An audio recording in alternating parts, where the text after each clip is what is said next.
My name is David Merrill. I'm the head chef over here at the Cedar Room. What I hope to bring to the community is an opportunity to explore new horizons that people maybe haven't before because it was too expensive, too intimidating, too abroad. And I just kind of want to bring an opportunity for people to try new things in, exciting ways that, are still small town affordable. Stop on by at the Cedar Room located here in the historic Canteen District.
80s and 90s. KOOQ North Platte. K251CP North Platte. 98.1 and 1410. We're online too at northplattepost.com. The following is an Eagle Media Sports presentation. North Platte High Sports on northplattepost.com. FM 98.1 and AM 1410 are brought to you by the Justin Thompson Agency, American Family Insurance, Haynes of Heartland, La Costa del Rios, Dave's Place, Cole Jonathan with High Street Insurance, State Farm Agent Bobby Holst. In motion, Hannibal to his right, Caden Johnson rolling to the end zone. Max Negley is wide open. A touchdown, North Platte. Max Negley wide open. Also brought to you in part by Bill Summers, Ford, Honda, Nissan, Great Plains Foot and Ankle, The Fortify Group, Larry's Glass, Shelter Insurance Agents Pete Foles and Brent Rogo, Puro Clean. As Savannah Cove now makes her way all the way to third base with 2 down. And now a 5-1 lead. That's going up to center field. It is out of here. A home run for Adi Reyna. Sports Zone coverage also brought to you in part by Great Plains Health, Great Plains Health Sports and Therapy, Jay Engel with Farm Bureau Financial Services, Runza, Double Dips, Merrick's Ranch House, Mid-Plains Community College, and Szechuan Famous Food Sushi Bar. Here's the voice of the Dogs, Paxton Gordon. Welcome in, everybody, here to Bauer Field, FM 98.1, AM 1410, and yes, video live streaming on our Cedar Room live stream, northplattepost.com, as we always do. Jeff Smeltzer sits across from me. I'm Paxton Gordon. It is a frigid but beautiful day for, sadly, the final football game of the season. I can't believe that we made it all the way through a football season. This has probably been the fastest football season I've had so far, and I'm actually quite shocked at how quick it went. And we're 3 weeks into October. I think the last couple of years, our home schedule's been done about the 1st of October. That's very true. And normally we don't end, and this is the first time in 2 years that we've ended the year at home. Yeah, because we ended the last 2 years at Lincoln High. And this year, of course, thank heavens to how schedules are made, we get the home ending game on senior night. And what a way it would be to end the season with a victory against Lincoln High, 5-3. The Lynx have had a surprisingly good season in the terms of the record. Now, in terms of total competition they've played, it's not been too spectacular, but give props to them. They're 5 wins. You gotta win who you playing, and they've done that. They've done a good job in doing so. Yep. Took care of business, but they did have a fortunate schedule. Would have loved to have their schedule. They had some teams that they were very competitive with. Would you like me to go through their schedule? Bryan, Omaha Northwest, South Sioux City, and then Omaha South. Those are all their victories so far this year. Losses, of course, forfeit to Millard South, blown out by Lincoln Southeast, lost to Fremont. Yeah. So. Yep. I think Fremont's maybe a 500 team. And, they're kind of in that last in spot of a playoff. They're in that gaggle of teams 11 through 20 that are just like a few points away from making it into the 16th and final playoff spot for Class A football. So, you hope North Platte seniors, get it on their mind. It's a little emotional when it's senior night. But I think they're going to come out ready to play, and I think they smell blood in the water. I think they think this is a team that they can defeat, and I agree with them. I think they can come away with the victory tonight. Again, like we always talk about, play clean football and do the Bulldog way. And that is what you hope, because last week was not a clean week of football, unfortunately. And I hate to be that guy, but largest loss in school history as a program to Millard South, falling 84-0. And it wasn't like they were uncompetitive, like they just didn't show any fight or really any positive signs. They just could not get out of their own way. At the end of the game, 5 turnovers on the offense, 4 fumbles, 1 interception, and then they had a blocked punt that went into the end zone and then a 5-yard punt as well. So Millard South basically got 34, 35 points all within the Dogs' 30-yard line off of mistakes. Yeah, and they do that to a lot of teams. Yeah. Millard South is one for the ages, and hopefully they can get opposite of West Side in the brackets, because I think that would be a a nice state championship game? It's now normal. The brackets are now normal. Millard South is number 1. Westside is number 2. Okay. Creighton Prep now sits at number 3. So we are, at the moment, again, barring a Westside meltdown here in their final game today. Yeah. The brackets are gonna equal out appropriately. And I don't know when in the state of Nebraska you're going to find another team with 11 Division I commits on one roster, and I think that's just the seniors. I don't think that's even not even counting just the underclassmen yeah. that are probably going to go Division I when they even that really finish strong West Side team that we faced 2 years ago didn't have that many. Like No. Caden Rezak was a walk-on at Notre Dame. The other Rezak was going to Nebraska as a wide receiver, and I think they maybe had one or two. Caleb Benning went to Nebraska. Yeah, so there was a handful, but this is more than just a handful. This is 11 going to D1 programs. Yeah, Christian Jones, a linebacker, went to Nebraska. Yes. I think somebody else may have gone to Northern Illinois, but yeah, it's not Alabama, Missouri, Iowa State, Illinois. So yeah, it's glad they're off the schedule. Hopefully next year. Thank heavens. But wish them well going to state. They're a heck of a team, and let's see the Bulldogs take care of business tonight and get one on the win column. I think this is a game they have been circling, specifically after last week, because a huge chunk are going to return next year. If I remember correctly, 7 seniors on this roster right now for the Dogs as they all walked across for senior night. 7. That's right, 7 seniors. You're going to get a huge chunk back next year, and it's not going to be like having to refigure out positions. A lot of the key guys that are at key positions are going to be returning to this program. Yeah, and it's not just juniors. A lot of sophomores are seeing action. Yeah, and Coach had mentioned it on a post-game show earlier in the year that, a year ago these kids were just playing freshman football, and now they're up here playing varsity. So, I think the future is going to be bright for the Bulldogs in the next couple of years. So, let's finish the season on a high note. That's all you got, and that's all we ask for. It's just finish the season on a high note. I know it hasn't gone the way anybody wants to. You look at the statistics; it's been a pretty tough rushing year. It's been we don't pass the ball much. It's been a pretty tough offensive year, but at the same time, you played 6 or 7 teams. The 6 or 7 teams you played have all been in the top 15. Yeah. The lowest right now is Lincoln East, who sits at number 14 coming into today. Yeah, and if they with a win, can they get into the playoffs? I mean, you might have 5 or 6 teams on your schedule in the playoffs. Oh, North Platte or Lincoln East? Lincoln East. They're 14. Lincoln Northeast. Oh, the Rockets, they're set in the playoffs They're right set. now. So They're East 6. is on the bubble. Okay. Yeah, so East is on the bubble. Lincoln High is kind of on the bubble. They're ranked 20th right now. Though the problem is if they do beat North Platte, not going to really get too many points to move forward. But of all the teams so far, 7 of the Dogs' losses have come against teams in the top 15. Okay. I mean, that's the first time in a long time, and it does exemplify how tough of a season it's been because you've been playing some really, really tough opponents. But give it to the Dogs every week. They come out, and they got their and I rightfully so. They got their flowers last week, even though it was not a pretty win. So far this entire season, everybody has been trying to dodge Millard South left, right, and center. And the Dogs, they took that trip out there, the longest trip of the year, and they put up the best performance they could.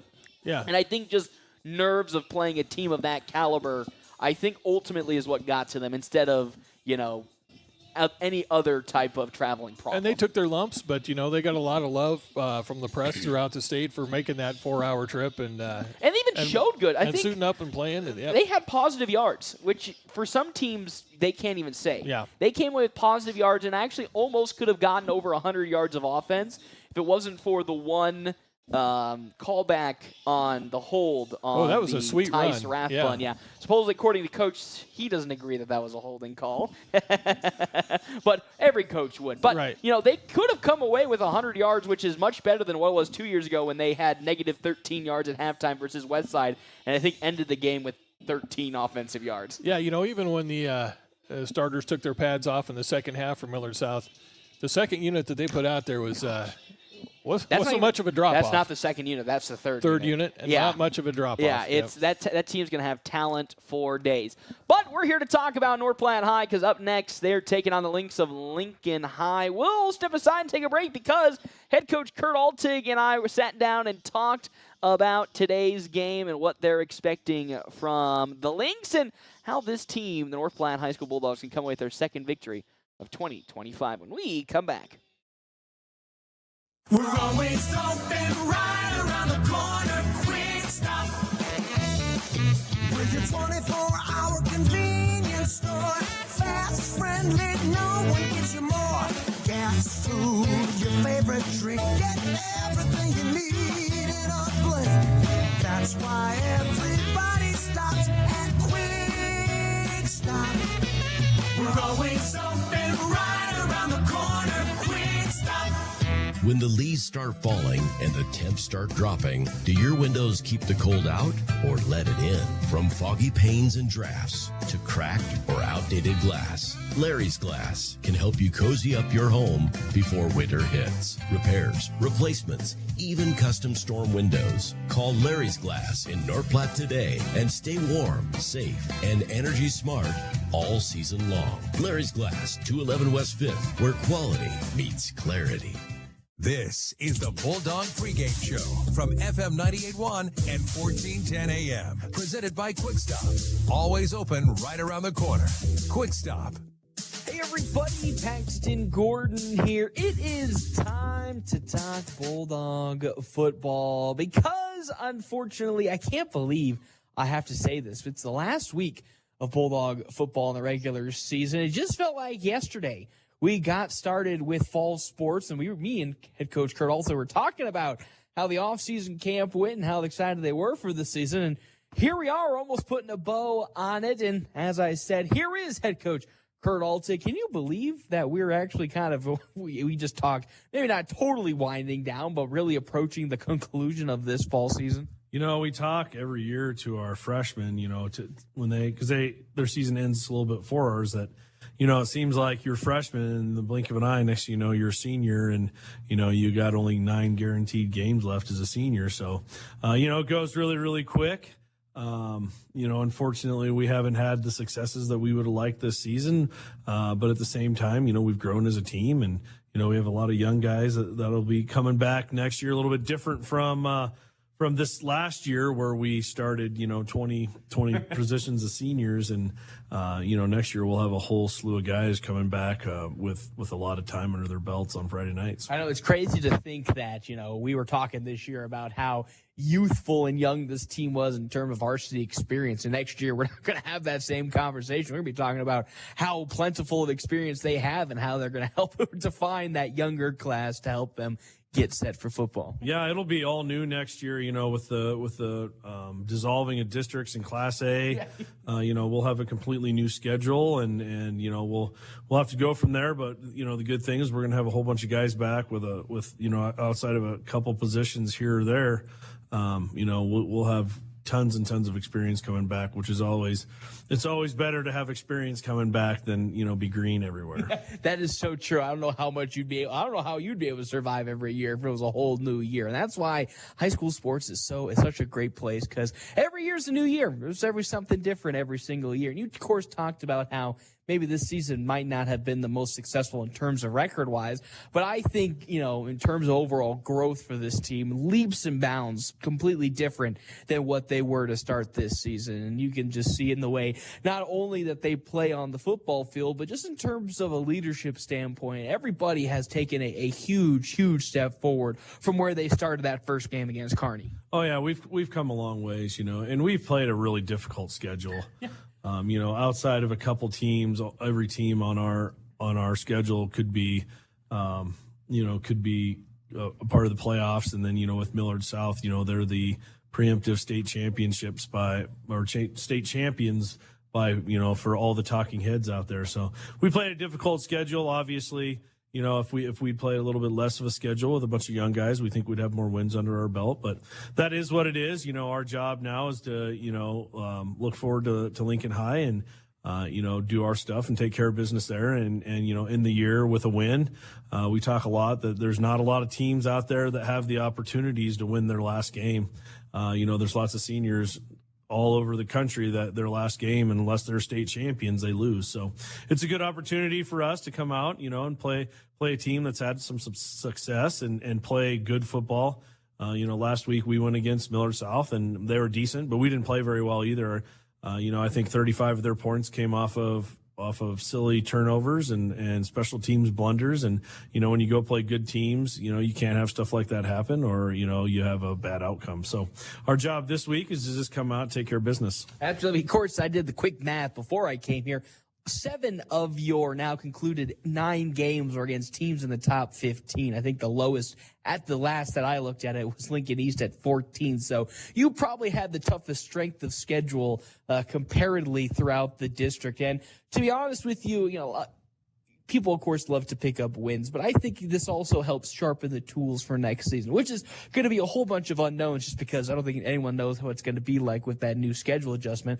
I think, having this tough schedule, I think even though in the beginning it's going to be painful, I think in the longer term for these young men will be huge benefits for when that next season and season to come after that begins. Yeah, when you play Millard South and you go against some of the best kids in the state, you learn from that, and that's stuff that you can use going ahead where we came out and we played against the best. So our job is to hone our skills and be able to compete with whoever we go out, and that's kind of our motto anyways. We go out, we'll play whoever, whenever, and give them our best shot. So that's what we'll go towards. Doesn't matter which day, what time, even the weather, they'll be out there, the Bulldogs. We'll talk a little bit also about Millard South. Honestly, in comparison for that game, you hit the nail on the head. It wasn't that the team didn't come prepared. It was just really, I think, the turnover battle that unfortunately did not go in your favor was the real driving force of why the team really couldn't get anything going. Predominantly, I think they had 5, I think in the conclusion maybe 5 turnovers. I might have been missing one, but 5 total turnovers, 4 fumbles, 1 interception to go on the offensive side. And I think that was the real, downside from it. Wasn't that you guys played bad from certain aspects, just you never gave your team a chance just because of turnovers.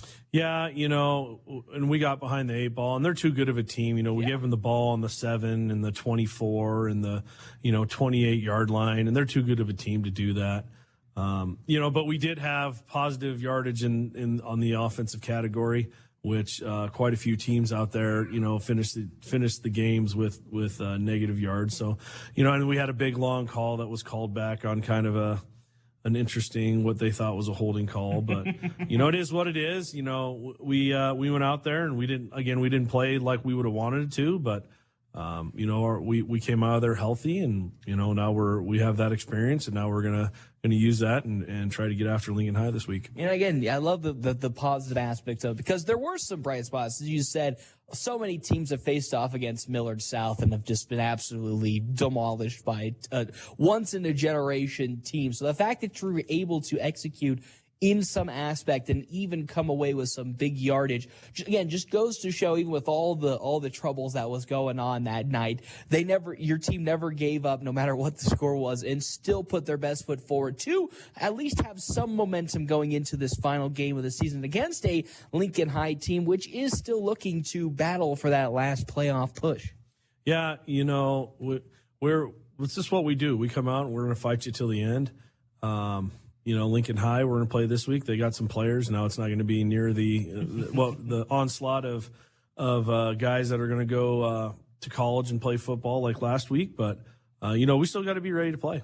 And that's what you love to hear. So we'll step aside, take a real quick break here on La Casa del Rio's coaches interview. When we come back, we'll break down Lincoln High and get you prepped for that final game of the season.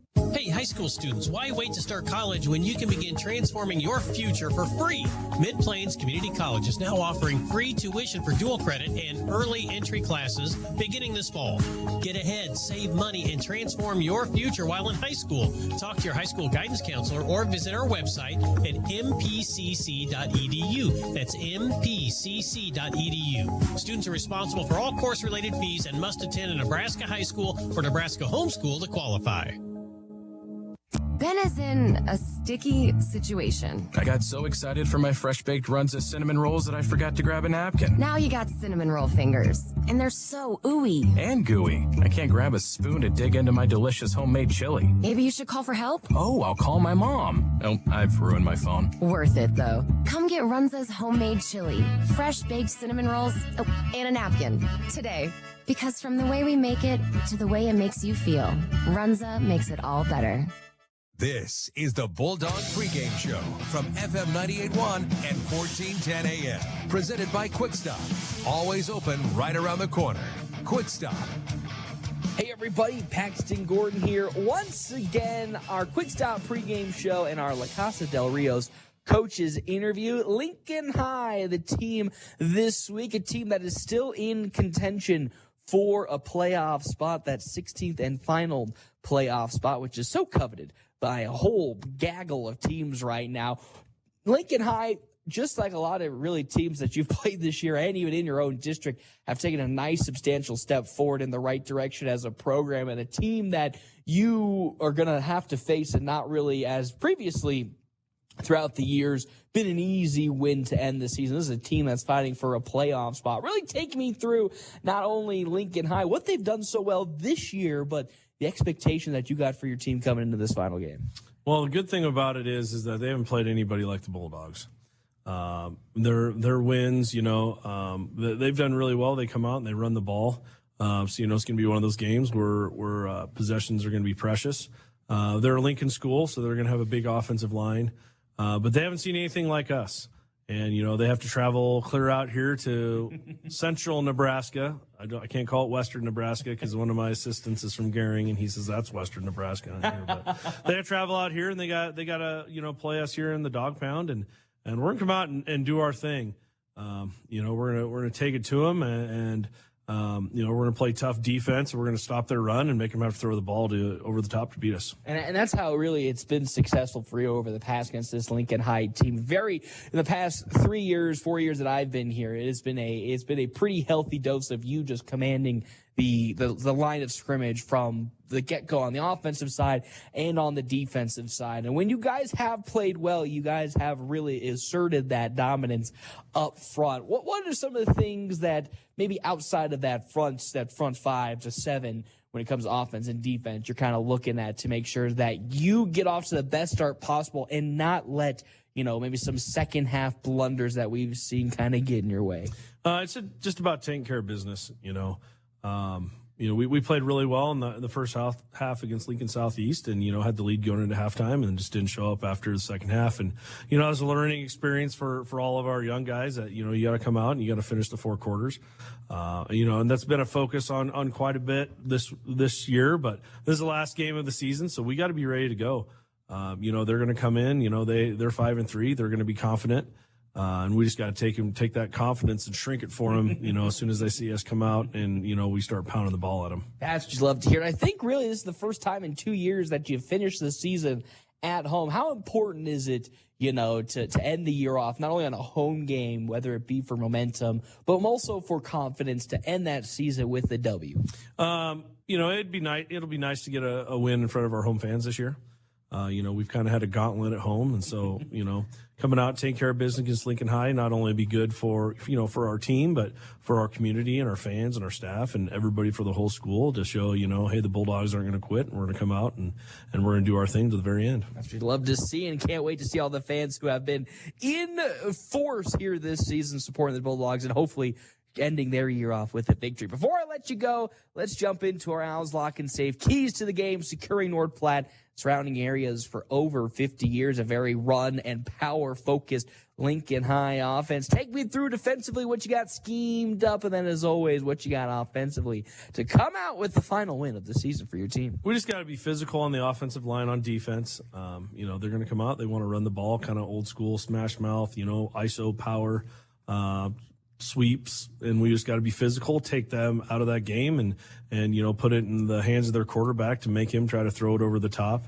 And when they throw, we need to make sure that we have a good rush. In the last few years, they've come out with a whole bunch of trick plays, so we also got to be disciplined. They'll run hook and laterals and toss passes and all sorts of things. So play within ourselves and just be physical up front. Offensively, it's the same as always. We're going to come out and we want to control the line of scrimmage, run the clock, pound the ball. If we don't have to throw a pass the whole game, that's what we're going to do. march up and down the field and let their offense watch us do it. I'll burn my piece of paper if I see a single pass thrown here today. Well, I won't burn my piece of paper, but I will hold you to that power run offense. Coach, as always, thank you so much for stopping on by. I cannot wait to end this season with a W, not only in your hand, but for the crowd as well at the conclusion of this game, so we can send off this 2025 season with some happy thoughts. Thank you very much. Appreciate it. Well, of course, always have more when we come back on our Quick Stop pregame show. Thanks for listening to the Quick Stop pregame show. They have 27 locations open 24 hours a day. Quick Stop.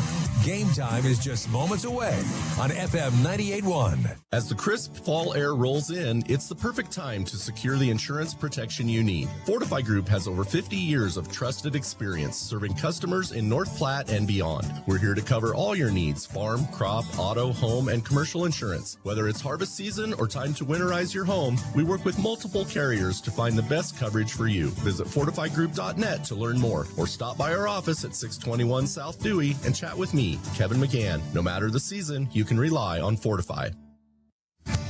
Personalized care with one goal: to keep you moving and enjoying life. Dr. Anthony Martin is now seeing patients at Great Plains Health Orthopedics, fellowship trained in hand and upper extremity surgery. Dr. Martin treats carpal tunnel, tennis elbow, arthritis, and trauma fractures throughout the body, and is fluent in Spanish. Schedule today at 308-568-3800.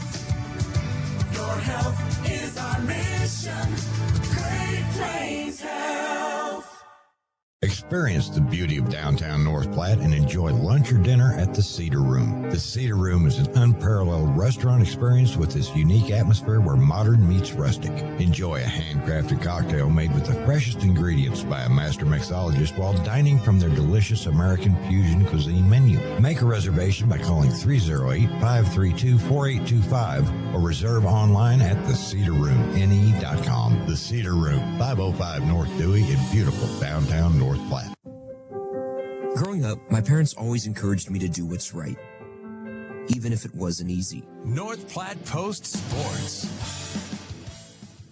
Welcome back here to Bauer Field, FM 98.1, AM 1410, video live streaming on our Cedar Room live stream. Mr. Smeltzer, it's time for our Double Dips Ice Creamery starting lineup.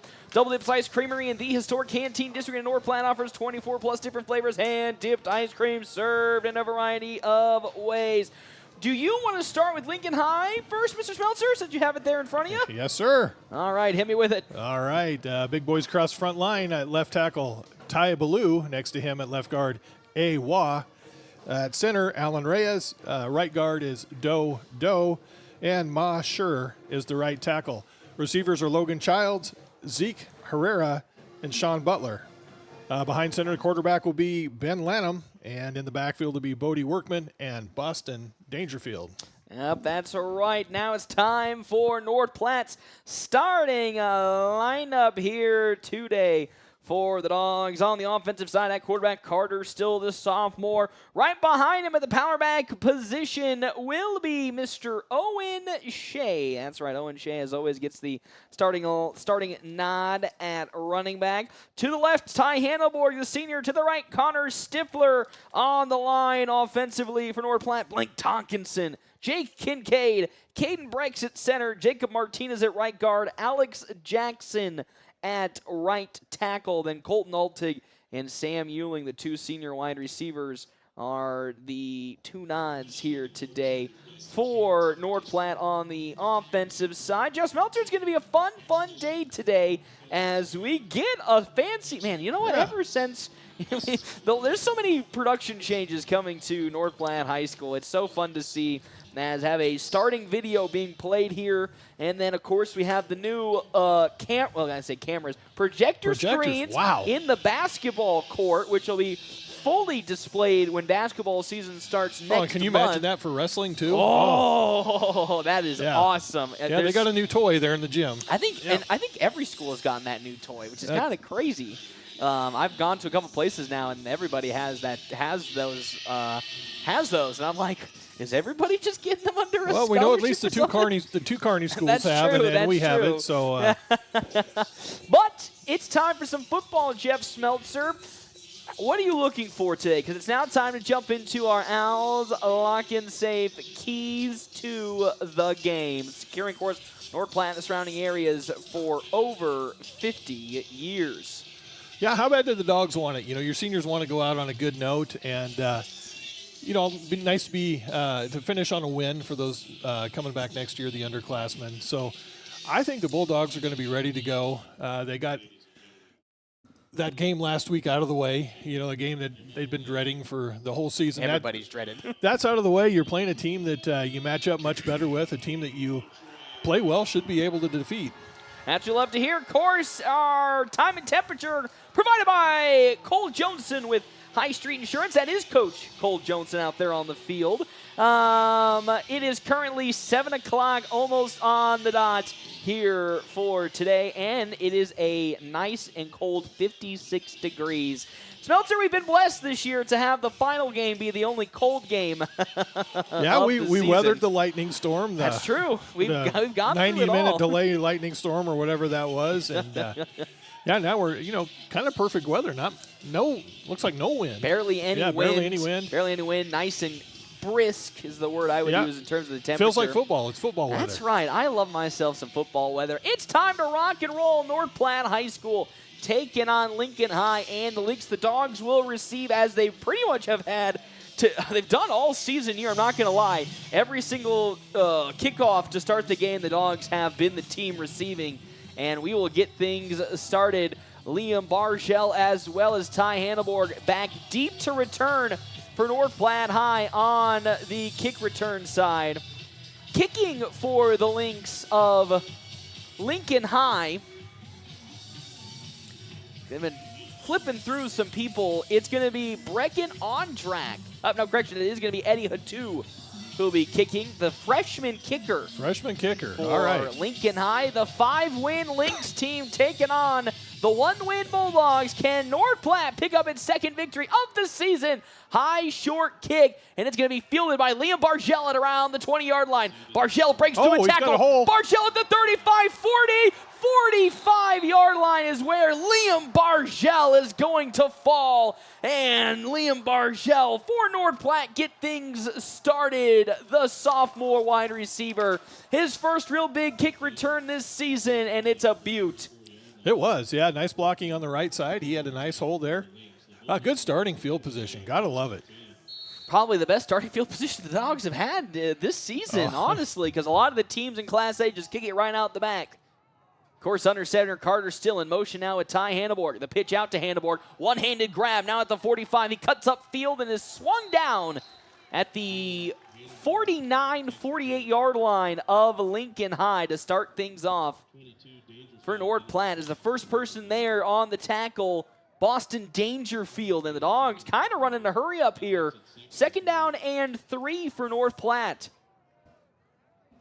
With 11:29 left to go here in this first quarter of play. Oh, they reset that down marker. As off the left side now, that's Will Raffgen. Raffgen falls forward past the marker. And Will Raffgen with a 5-yard pickup makes it 1st and 10 for North Platte High. And how about Will Raffgen getting the start over Owen Shea? Shea, of course, has always been listed as the starting running back, but Raffgen getting the nod here to start off, the senior. Keeping him fresh for the defense, evidently. It's also senior night. It's senior night, that's true. Will Raffgen is a senior. Nice run by Will Raffgen. Who has also had a great year this year. So you're running, but yeah, you got Plunk and Ty Hanneborg. So you have a senior backfield. As up the middle goes Will Raffgen, and he falls to the Lynx 40-yard line. So all seniors starting in terms of positions. Minus the quarterback. But yeah, your running backs are seniors, and your receivers senior at Sam Euling, and you got Altig over there at tight end. 2nd down and 7 now for North Platte High School as they are driving on Lincoln High to start their first possession of the game in the first quarter with 10:30 left to go. Still, as Hanneborg was in motion, now off the right side, there is one. Will Raffgen breaking through a tackle, bouncing to the outside, and he falls maybe a yard short as a big hit coming in from Andy Rodriguez on the far end, and it'll be 3rd and a manageable 1 yard for North Platte. Almost got blown up immediately.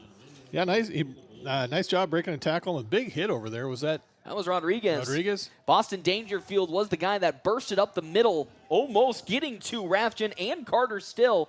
But it's a manageable 3rd down and 1 for North Platte's offense. Deep inside Lynx territory. Now Still going to hand it off to Rathjen. Rathjen, he'll get the first and maybe pick up 3 extra off of it. So 1st and 10 now for North Platte at Lincoln High's 31-yard line. Lincoln High defense doesn't seem to be crowding the line of scrimmage like most teams do against the Bulldogs. No, they're giving some good respect to North Platte early on. Still only have 1 deep safety, but playing their wide receivers pretty far in a zone defense now. Their corners are deeper than most teams. Oh, and guess what? It was not a Bulldog game if it isn't a false, or excuse me, an encroachment. Offside, And just like that, a penalty that will give the Dogs 5 free yards on the encroachment from Lincoln High. I think every single game this season, minus the Kearney game, the Dogs have had a Carter Still must do an excellent job. His hard count must be crazy. Cadence must really, So here we go, 9:20 left to go. 1st and 5 now at the Lynx 26-yard line for the Dogs offense. Hanneborg in motion. Off the right side, it's Rathjen again. Rathjen with plenty of daylight. Falls forward now inside the red zone all the way to the Lynx 16-yard line. There's just a gaping hole off that right side this entire drive. And Will Rathjen making this Lynx defense pay. It's 1st and 10. Yeah, Jake Kincaid just blew up the defensive end that time. That right side of Tonkinson and Kincaid is just working some magic right now. 1st and 10 to the Lynx now 17-yard line. In the red zone for the first time today for North Platte. In motion, Isaiah Plunk. Off the left side, now here comes Rathjen again. Will Rathjen into the second level, dragging a man, still going, and they finally will blow the play dead after Will Rathjen picks up 11, and he'll make it to the 6-yard line. 1st and 10 for North Platte in the goal. Okay, left side's blowing their guys off the line as well. So is that Jackson and Martinez on the left side? That would be Jacob Martinez as well as Alec Jackson. 1st and goal for North Platte at the 6-yard line of Lincoln High in the Lynx. I'd like to see a quarterback keeper here. I think maybe you can fake that handoff to Rathjen. And give it to Isaiah Plunk. Oh, true. How about it? Looking for his first touchdown in 2025. Why not right here? Hanneborg is in motion. Rathjen off the right side. He'll get a couple, maybe 1 if he's lucky, to make it 2nd down and goal to go for the Bulldogs. That's 7 carries already for Will Rathjen. 7 carries for 38 yards. Oh, boy, he's really tearing it up right now. Yep. Will Rathjen is almost 7 yards a pop. Just a little under. 2nd and goal at the 5-yard line. 7:45 left to go in this opening quarter of play. The Dogs killing clock as they normally do. Hanneborg in motion. They'll pitch it out to Ty Hanneborg. Oh, he's there got is the corner. Nobody on the corner, and that is a touchdown for North Platte High School. Ty Hanneborg, the senior, gets the Dogs' first touchdown tonight, and I'm telling you, Jeff Smeltzer, it just looked all too easy on this opening drive. It did. 9-play drive. They started at the 45, so 55-yard drive in 9 plays. That's efficient. And now we're at 7:34 left to go in this opening quarter, so Dogs ate a lot of clock. Here comes the kick from Carter Still, and unfortunately, like it has been the last couple of weeks, a block. And, of course, D'Angelo Mata out for this game yet again with that back injury. It is 6-0 here on our State Farm agent Bobby Hull's scoreboard in quarter number 1 with 7:34 left to go. Impressive first drive. I mean, very impressive first drive. This is what the old Bulldogs, a lot of people would reference to. You see a lot of just manhandling the front 7 and really getting some big holes for the running backs. Not a single negative play on that whole drive. Every play was positive. Will Rathjen was the workhorse. But credit to the offensive line, whether it's right side or left side, there were nice holes to run through. Yes, and that is hopefully, again, we've seen that a lot of times in these last couple of games from North Platte. The problem is always going to be how can they convert that into the second half. That's really where they've stumbled. Their first half has actually always been pretty good this year. It's the problem of the second half that seems to slip away. As here comes Carter Still kicking again. Timeout's always brought to you in part by Kevin McGann and the Fortified Group. That's a short punt, and it's going to be picked up at the 20. Oh, it's off fumble. of a knee. Oh, and that's Connor Stifler, I think. Did the Dogs pick it up? We'll see. It bounced off of Stifler. Near the sidelines. Hopefully we had possession I think before it went we out went of bounds. I think Lincoln High will keep it. And they will. Wow. Scary play for the Lynx as it bounced off of one of their returners into the hands of Connor Stifler, and then unfortunately it bounced off of Stifler and out of bounds. So 1st and 10 for the Lynx at their 29-yard line. Shotgun formation for Lanham. And there's going to be a flag. I think they'll go against North Platte. Maybe it was trading in the neutral zone. Yeah, I think so. And that's the first Bulldog penalty. Yep, there's an offsides on He was Drayton showing Burke. blitz, and he was kind of a little too antsy. So this is going to be an interesting game for Lincoln High. Again, as we've talked about, they've actually had pretty good success this season running the football. They're down 2 of their best players, Dre Hughley as well as Andel Riongo, both out today. As another offsides for North Platte. Back-to-back offsides calls, this time against Blake Tonkinson. Well, you don't like to see a first down without a snap. So yes, that's not a great way for the defense to start, which has been, these 2 penalties very uncharacteristic. The Dogs have been a very well-coached team defensively when it comes to penalties. So already a fresh set of downs for Lincoln High. 1st and 10 now at their own 38-yard line. Lanham under center. Dangerfield right behind him. Lanham, and now we have another flag. Wow. Before we even got started, the middle official. 3 consecutive penalties on this drive. Yeah, throwing a flag. I think it's a false start this time. Boy, howdy, what a start to this Lincoln High drive it's been already. Now it's first and 15. Anybody else want to join in on the penalty fund? Well, let's see if we can go 4 in a row somehow. Don't say that, Jim. I'm knocking on wood here. Well, yeah. Lanham in the shotgun now. He'll step back and he'll look to throw. Rolling to his right. Lanham, pump faking. Going down the sideline. Intercepted by Ty Hanneborg. He's at the 45-yard line. Cutting upfield. Ty Hanneborg bounced around. Still going, and he falls to the Lincoln High 38. They're on the tackle. Madit Shear.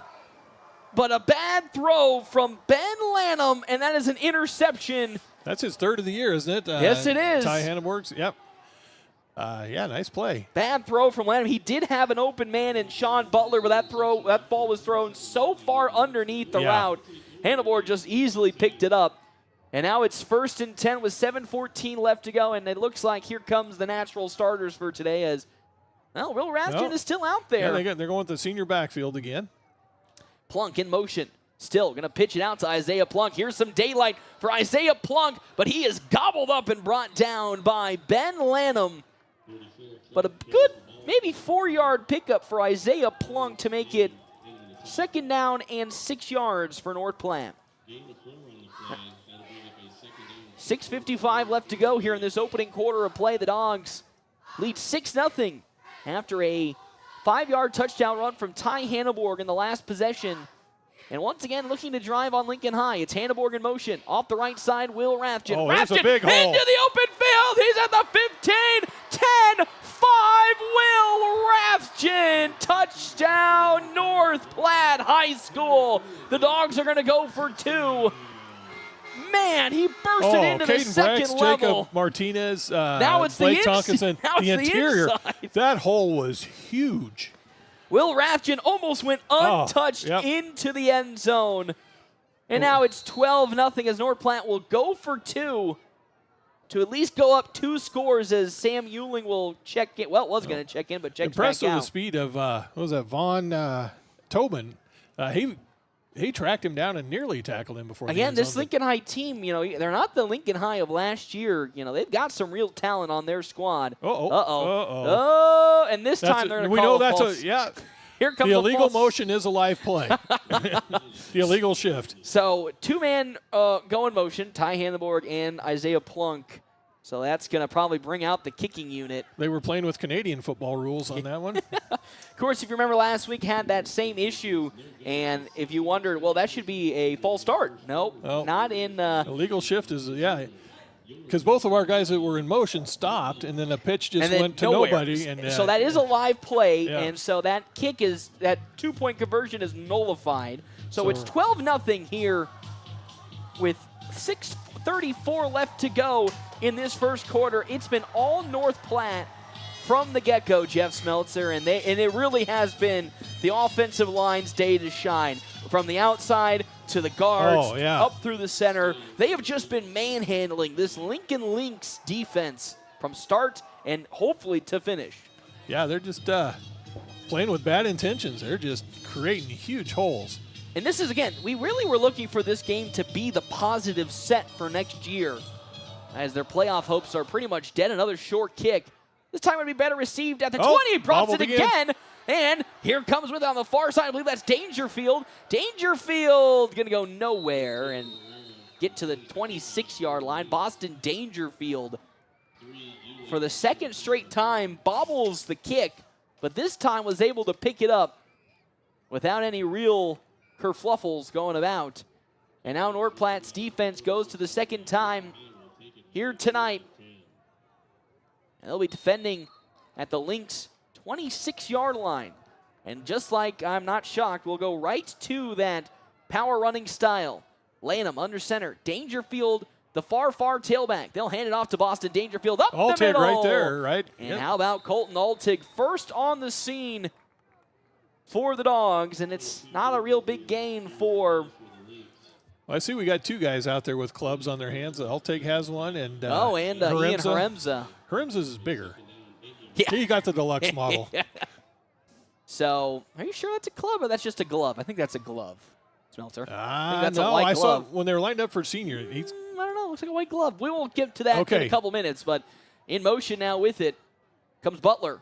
Lanham going to hand it off to Dangerfield again, and he goes nowhere. Big Blake Tonkinson up the middle with the stop. And that's going to be minus a yard maybe on that one. A loss of 1 for the Lynx. Blake Tonkinson exploding up the middle and making a big stop. 3rd down and 9 with 5:30 left to go here in this opening half. Again, Lincoln High known for their power running this season. Not a good throwing team as we saw on the first attempt from Ben Lanham. 3rd and a long 9. And I think we're going to get a false start again from Lincoln High, as that middle official throws the flag, and another false start for the Lynx. 3rd penalty for the Lynx. Been all the 5-yard variety, though. Yeah, a little bit messy from either side to start, really. More on the side of Lincoln High than North Platte after their 2 offside calls. Now it's a 3rd and 14. Last time the Lynx had a long down distance throw, it was intercepted by Ty Hanneborg. So under center is Lanham. Single eye formation, 2 wide receivers. Now up the middle, they're actually going to hand it off to Bode Workman. And Workman gets maybe a yard if he's lucky. Yeah. Workman now the leading rusher for Lincoln High with the absence of Hughley and Riongo. So with 4:45, here comes Lincoln High to kick deep to return. Ty Hanneborg for North Platte. Ben Lanham, the one kicking for the Lynx. North Platte leading 12-0 on our State Farm agent Bobby Hull. Scoreboard, almost a block kick. Oh, when we ran into the punter. And a flag, and here comes Hanneborg to take it at the 45. Breaks through one tackle. Ty Hanneborg going through, and... Well, it shouldn't be roughing. I just bumped into him, so... He'll start at the 47, but yes, there is a... I'd say... here comes Trayton Burke hobbling off to the sideline now. We'll see what they give him. Running into the kicker, I'd assume. Oh! Wow, yeah, roughing the kicker. That's a personal foul, and you know what that means. Maybe high school, maybe there's only one call, whether you had bump him or run into him, but that is... The kick was well gone, and he stood there, and we did bump into him, but... It was not intense, but you know what that unfortunately means, Jeff Smeltzer? That is a... First down. Fresh set of downs for Lincoln High offensively. 15-yard penalty. And Lincoln High's offense comes out again. That's the 3rd North Platte penalty today, their first personal foul. So we're even in the penalty column. 3 penalties apiece. That's the risk you take, though, when you do kind of go for that all-out block punt. Dangerfield the lead, Hindback in the single I formation. Lanham under center. Now Dangerfield up the middle, has some daylight, but Caden Bricks, first Bulldog defender there, and Dangerfield will drag the pile 3 yards forward to make it 2nd and 7. As Boston Dangerfield going to get a majority of the snaps tonight. Yeah, that's a good hard run because he was hit immediately. Kincaid was one of those, yeah, he plowed ahead for another couple yards. Checking in now for the side of the Lynx, Andy Rodriguez to the near side at wide receiver. Still that single eye formation, 2nd down and 7. In motion, Butler, they're going to pitch it all the way out to Butler. Here on the near side, he has some daylight. But Tiernan Vanalik comes all the way from the 2nd level, almost from the opposite side of the field to tackle Sean Butler. A 2-yard pickup for the Lynx, but Vanalik flying from the secondary to stop in that run from Sean Butler. Yeah, that was a long pitch, long, dangerous pitch. I'm shocked that. Yeah. Now, that is a Lincoln High special because their leading receiver, rushing-wise, is Jair Hughley. So now up the middle with it, Dangerfield off the left side. Dangerfield trying to break through a tackle. No! Ian Horemza with that mitt tackles Boston Dangerfield around the line of scrimmage. They say he'll get 1 yard, but Ian Horemza, great open field tackle and maybe a first down saving tackle from the senior. It's 4th and 4 with 2:40 left to go here in this opening quarter of play. North Platte leads 12-0 on our State Farm agent Bobby Hull's scoreboard. They're going to go for it, the Lynx arm. Watch the hard count, as always. Watch that play action pass as well. In motion comes Sean Butler again. And now Lanham. Oh, and we're going to probably see a timeout with 7 seconds left to go on the play clock. Timeout's brought to you in part by Kevin McGann and the Fortify Group. Check him out in his location, 621 South Dewey, Suite B, serving North Platte and the surrounding areas for over 50 years. As well as our other sponsors for today's game, Puro Clean, Great Plains Health, Jay Engel with Farm Bureau Financial Services, Merrick's Ranch House, Mid-Plains Community College, as well as Szechuan Famous Food and Sushi Bar.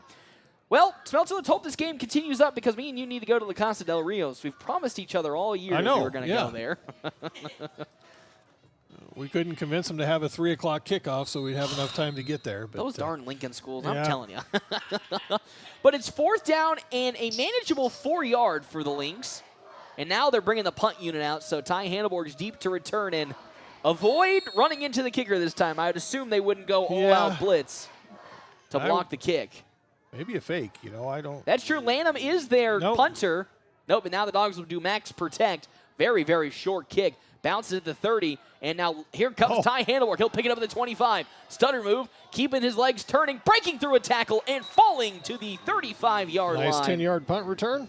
Even though we haven't really been able to see a lot of Ty Handelborg with his kickoffs since they've gone all the way out the back, he has been a very, very strong kick returner and punt returner for North Platte this season.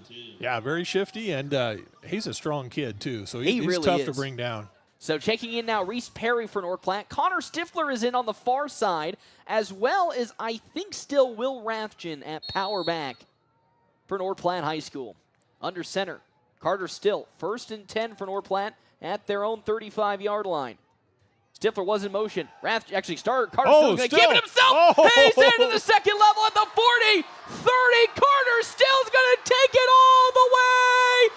Touchdown, North Platte. Been waiting for one of those all year. Nice job, kid. The Caden Johnson special. It's Carter Still going the distance. Taking it all the way, 75 yards. And guess what, Jeff Smeltzer? It's 18-0 on one play. Yep. He's been so close to breaking one off for a long game this entire season. And now he gets rewarded on the final game of the year with a big touchdown. And once again, the blocking up front has just been phenomenal to allow these holes to open up. The kick is up. No good. Pulled far left. This time, Dogs were able to block a little better, but that's Carter Still with a touchdown, and it's 18-0 the lead. His legs may have been tired after that. I don't blame him. That last run. 18-0 on our State Farm agent Bobby Hull scoreboard. We meet you where you're at and help you get to where you want to be.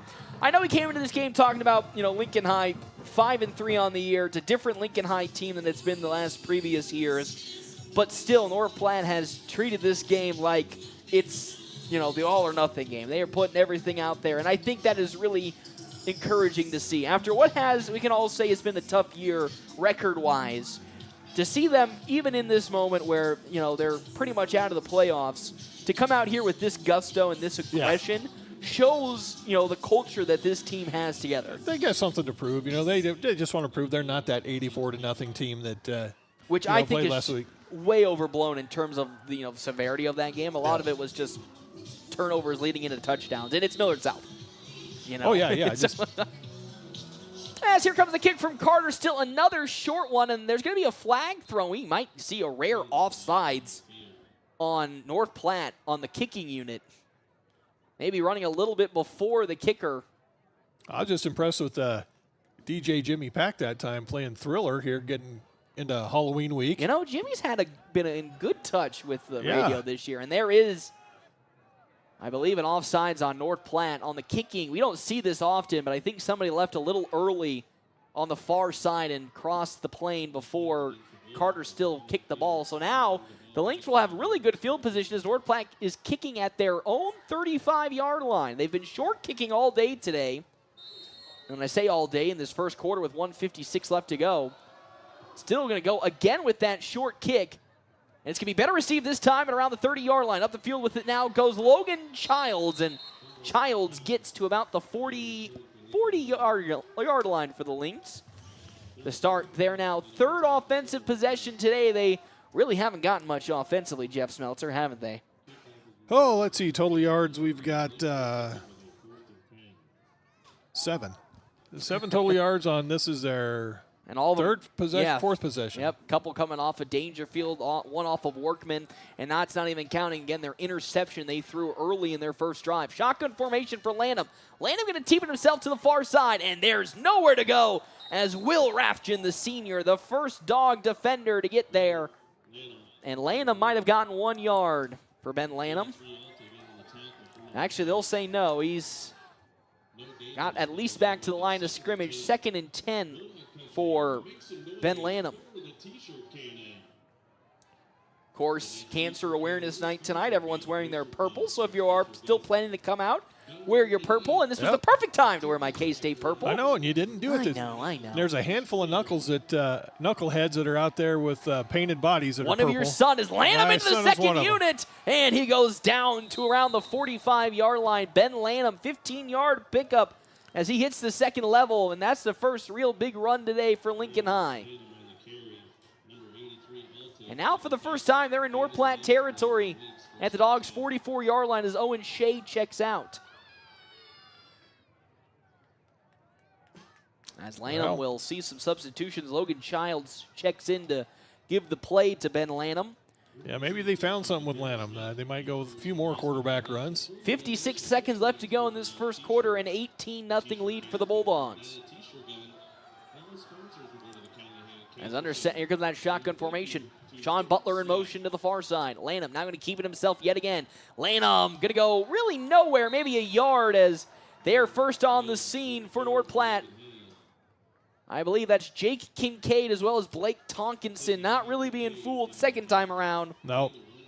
1 yard pickup for Ben Lanham, and it's 2nd and 9 with 23 seconds left to go here in this first quarter, and I wouldn't be shocked if the Lynx just run the clock out, and that looks like what they're doing.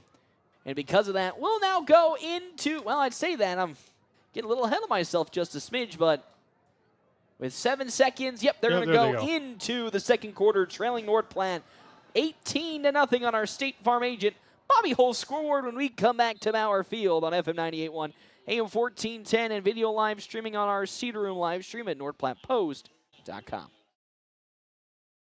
The Every step should feel great. But if foot pain, bunions, heel spurs, or injuries are slowing you down, Great Plains Foot and Ankle Specialists is here to help. Their expert team of doctors provide top-notch care, from routine foot health to advanced treatments and surgery. Whether you're an athlete, always on the go, or just tired of aching feet, they'll get you back on your feet pain-free. Step into comfort. Call Great Plains Foot and Ankle Specialists today, or see them online at gpfootandankle.com.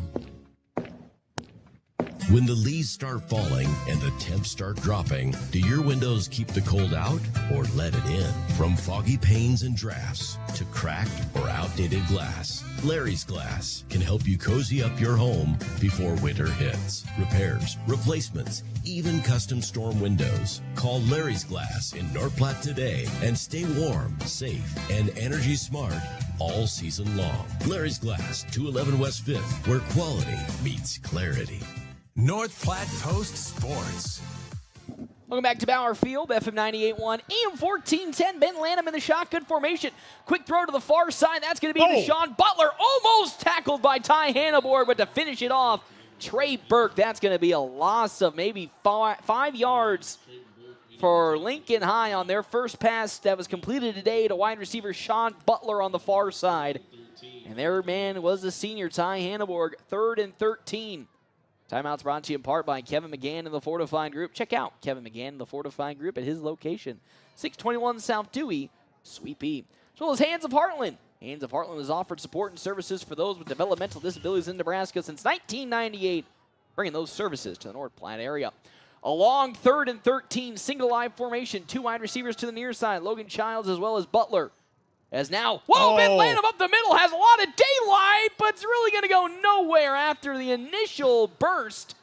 As Sam Euling there to stop what maybe could have been a touchdown run if he wasn't there to take that tackle, but that was a pretty big blown assignment up the middle. The 2 inside linebackers kind of vacated that middle, and they were between the guards and tackles going to blitz that time, and quarterback sneak just right up the middle. Still doesn't result in enough in a first down. It's 4th and 7. For the Lynx is deep to return once again, Ty Hannibor, as Ben Lanham back to kick once more. Oh, it's going to be a keeper up the middle of the Dangerfield. Boston Dangerfield into the second level, and he gets into the red zone. Boston Dangerfield, there is that fake punt from the Lynx, and North Platte did not look prepared for it at all. I just called it on the wrong time, but nice run that time, just right up the middle. Dogs need to stiffen up here as the ball's inside in the red zone, inside the 20-yard line. Yeah, first red zone appearance for the Lynx in today's game at the Dogs' 19-yard line. Very heavy set formation for Lanham. This might be a play action. Nope, they'll hand it off to Workman up the middle. Workman gonna keep his name true and work his way forward. 2nd down and maybe 7 yards to go with 10 minutes left to go in this first half. And now, of course, for North Platte High School, they've done even though you look at some of the scores that they have given up, one of the bright spots defensively has been their red zone defense. They are very, very poised to bend, not break when teams apply a pressure. Okay, you got 2 tight ends. Overloaded, Overload to the right side. Workman again on the right side, going to fall forward 1 yard shy of the first down marker. 3rd and 1 for Bode Workman off of the run, and this will probably be a manageable short 3rd and distance. Yeah, they got that overload, and you got number 4 was lined up where the tackle. Well, now 17. I'd watch a play-action pass. That's what I'm kind of looking at here. Potential play-action pass, and there is up the middle Workman. He goes nowhere. He got back to the line of scrimmage, but big Caden Brex as well as Will Rathjen there on the stop. He lost a yard. It's 4th and 2 now. Do you kick it or do you go for it here? I think they got to go for it. Yeah. 4th and 2 at the Dogs' 12-yard line following the 1 yard loss from Bode Workman. Again, I am kind of worried about that play-action pass with no wide receivers. Yeah, you got a smaller receiver type lined up at the left tackle, and he'd be eligible because he's the end of the line. It's Amici Sanders. Well, now they're going to spread it out. Amici Sanders in the slot. Childs to the far side. And there goes Lanham up the middle. He falls forward, and he'll get 3 yards, enough for the first.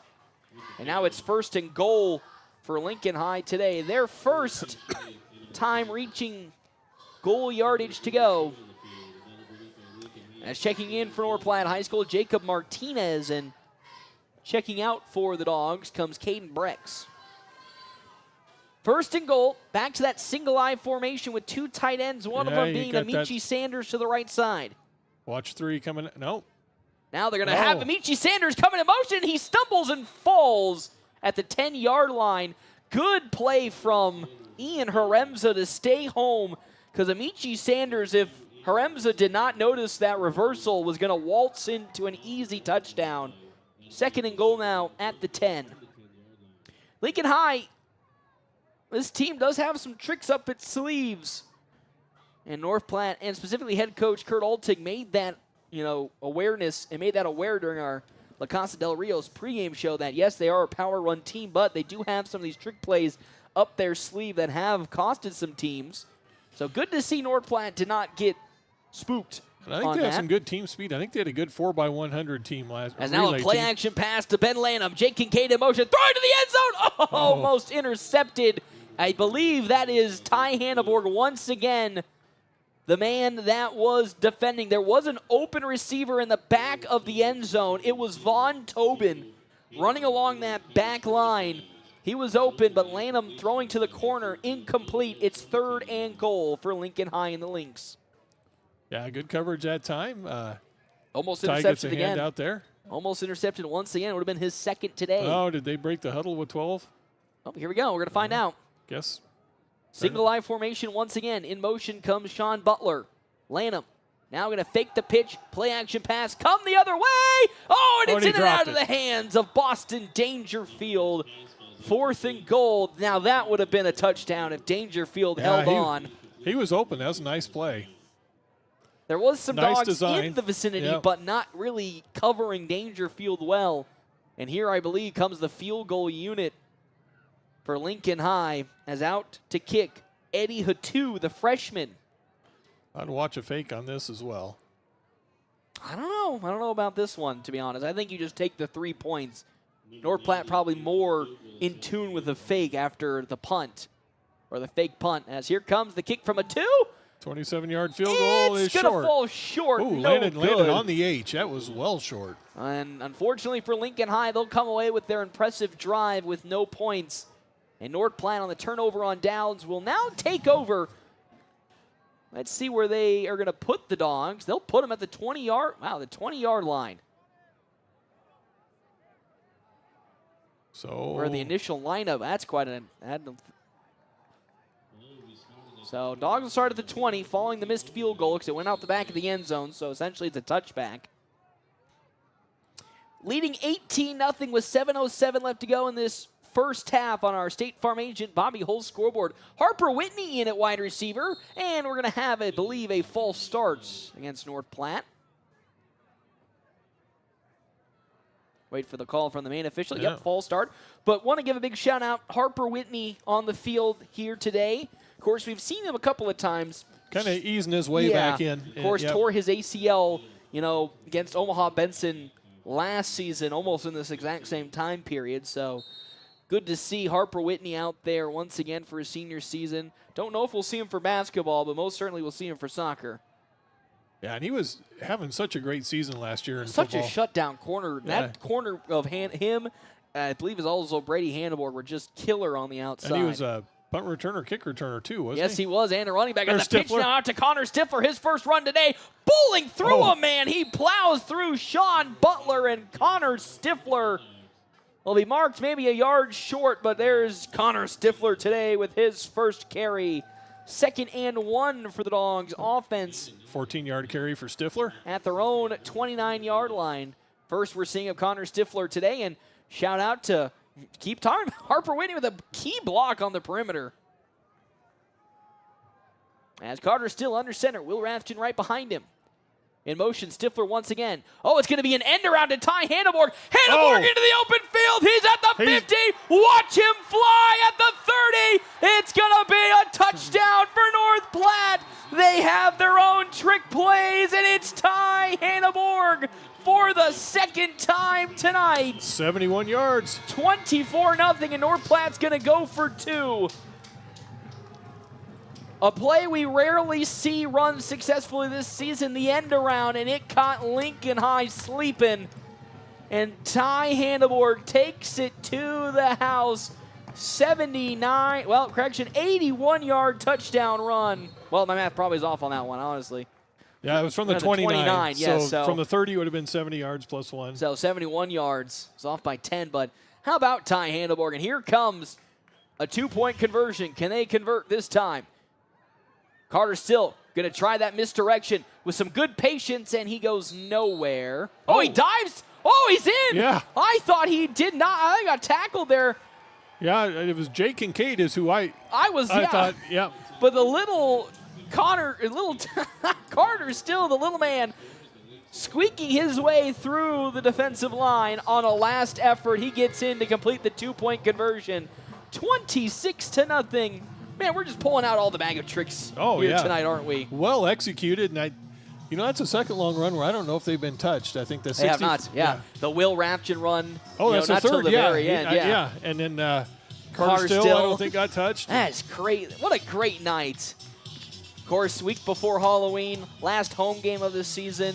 Why not go out there and party? Oh, Ghostbusters. Wow, Jimmy Pack. Jimmy Pack is in his bag tonight. And so are the Dogs' offense. We keep talking about how great the offense has been tonight, but you can't have a good offense without a spectacular defense. Yep. And both sides of the ball have been just absolutely A-plus perfect tonight. Yeah, it came out focused. Well, say focused, but there is 4 penalties. That's true. But so on the other side has Lincoln High. Yep. Lincoln High has also had some shenanigans penalty-wise. But they are taking care of business, and that's exactly what this Dog team needs to do. High, short kick, and about to the 30-yard line. And it's on the floor, and it's picked up by North Platte. No, the Dogs have it. They do. It's Connor Stifler. Oh, no, that was Harimza. Oh, sorry, Ian Harimza. Yeah, Ian Harimza. But another fantastic play, and this time it's the special teams. The unit that's had the most struggles this season because they're playing all the youngsters, and how about it? Getting their moment in the sun with a beautiful pickup on a short kick from Carter Still. And now North Platte starts again at the Lynx 30-yard line. In motion, Hanneborg. Carter Still throwing over the middle. That's picked up by Colton Altig. Why the whole bag of tricks is in motion today. Colton Altig with a first down reception. There is an injured Lynx player on the field. Immediately, I believe that's Sean Butler. Oh, no, that's Ben Lanham. That's quarterback Ben Lanham, who's on the field, just sitting, kneeling down right now. Got the wind knocked out of him, maybe? Oh, he looks a little hobbly, maybe an ankle. But how about this offense? We're really getting to it tonight. A passing play. Well-thrown ball. That was beautiful. And I feel like everyone will look at me funny and be like, well, I've talked all season during the pregames that this Dogs have a really good passing unit. They just haven't had time to throw. Well, guess what? Look at that right there. Oh, we're switching quarterbacks. Is this going to be Trayton Burke? So we alluded to this 3 weeks ago against Lincoln Southeast when Burke came back that he was getting some snaps on the third unit offense at quarterback. Let's watch quarterback keeper here. He might be able, or he'll throw it really hard in the end zone. Ball's dropped, picked up by Trayton Burke. He almost gets the touchdown. He might have fallen all the way to the 1. Oh, they'll say his knee went down at the 4-yard line, but Trayton Burke. Yeah, just not used to taking snaps. I don't blame him. Yeah. He almost made it to the end zone, though, so it's going to be 2nd and 3 at the Lynx 3-yard line for North Platte's offense. How about I think they're going to try to give senior Trey Burke a touchdown here. I think that's what they're doing. Oh, well. Going to have to hold pat on that one, as there's going to be a false start against North Platte's offense as everybody but Trey Burke jumped. I think Caden Brex thought it was on 2, and everybody else immediately. Thought it was on 1. 5-yard loss. It's going to be 2nd and 8 As still in for North Platte, Harper Whitney. I believe Camden Weaver is also, nope, sorry, that's Will Rathjen. As well as Malachi Camacho at tight end on the right side. As now, Trey Burke going to keep it himself, trying to power through, keeping the legs turning. He gets back to the 3-yard line. 3rd and goal, so it gets back to the initial spot. Now, I believe that guy off the right side was Malachi Camacho. I'll correct myself. That was Colton Altig, the 8. Couldn't see the last half of that 8. 3rd and goal for North Platte at their 3-yard line, so they erase that 5-yard deficit. And what a night it would be for senior Trey Burke, who has been a standout, not just this season in the limited time he's played coming back from that injury, but just the last couple of years as head coach. Timeout, well done. And you don't see too many 225-pound quarterbacks, so... No, he's somebody that if you want to go tackle, you've got to be sure you're ready for, because he will put the shoulder down. But also at the same time, I think he throws the hardest football. He does. They spread it out there. No. But I still think they're going to run it.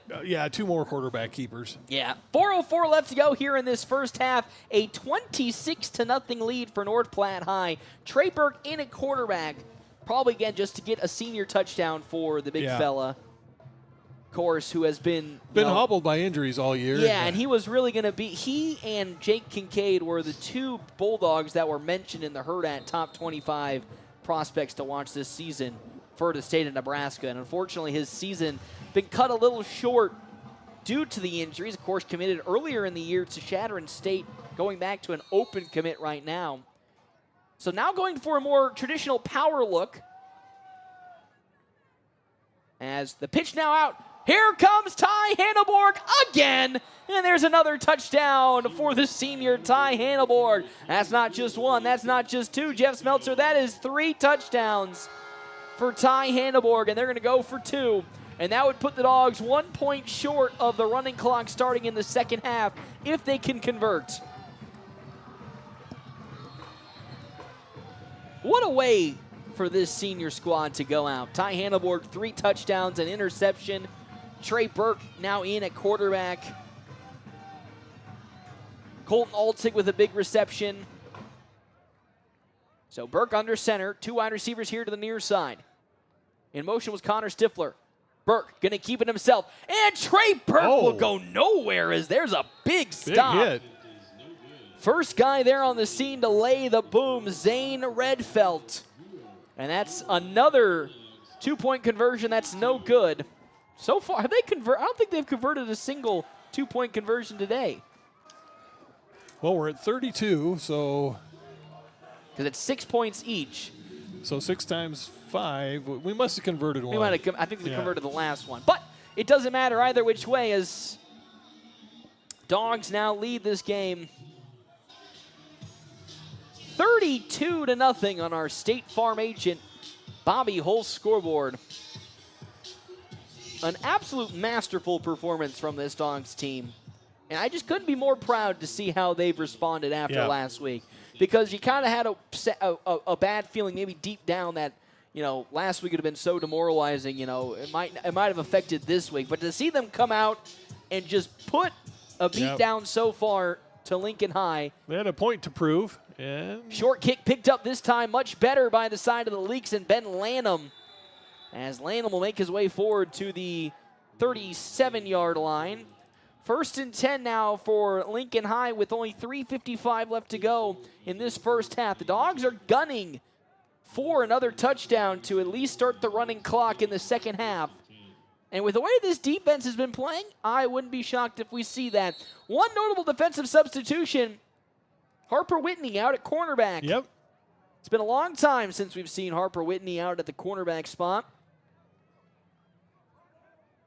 It just hurts to see, we'll be wishing him goodbye. We're not really getting to see his full football season this year. Lanham under center. Now going to hand it off to Dangerfield. Dangerfield brought back down from behind. Caden Brex first on the scene. Dangerfield will carry Brex an additional maybe 4 yards. 2nd and 6 for Lincoln High.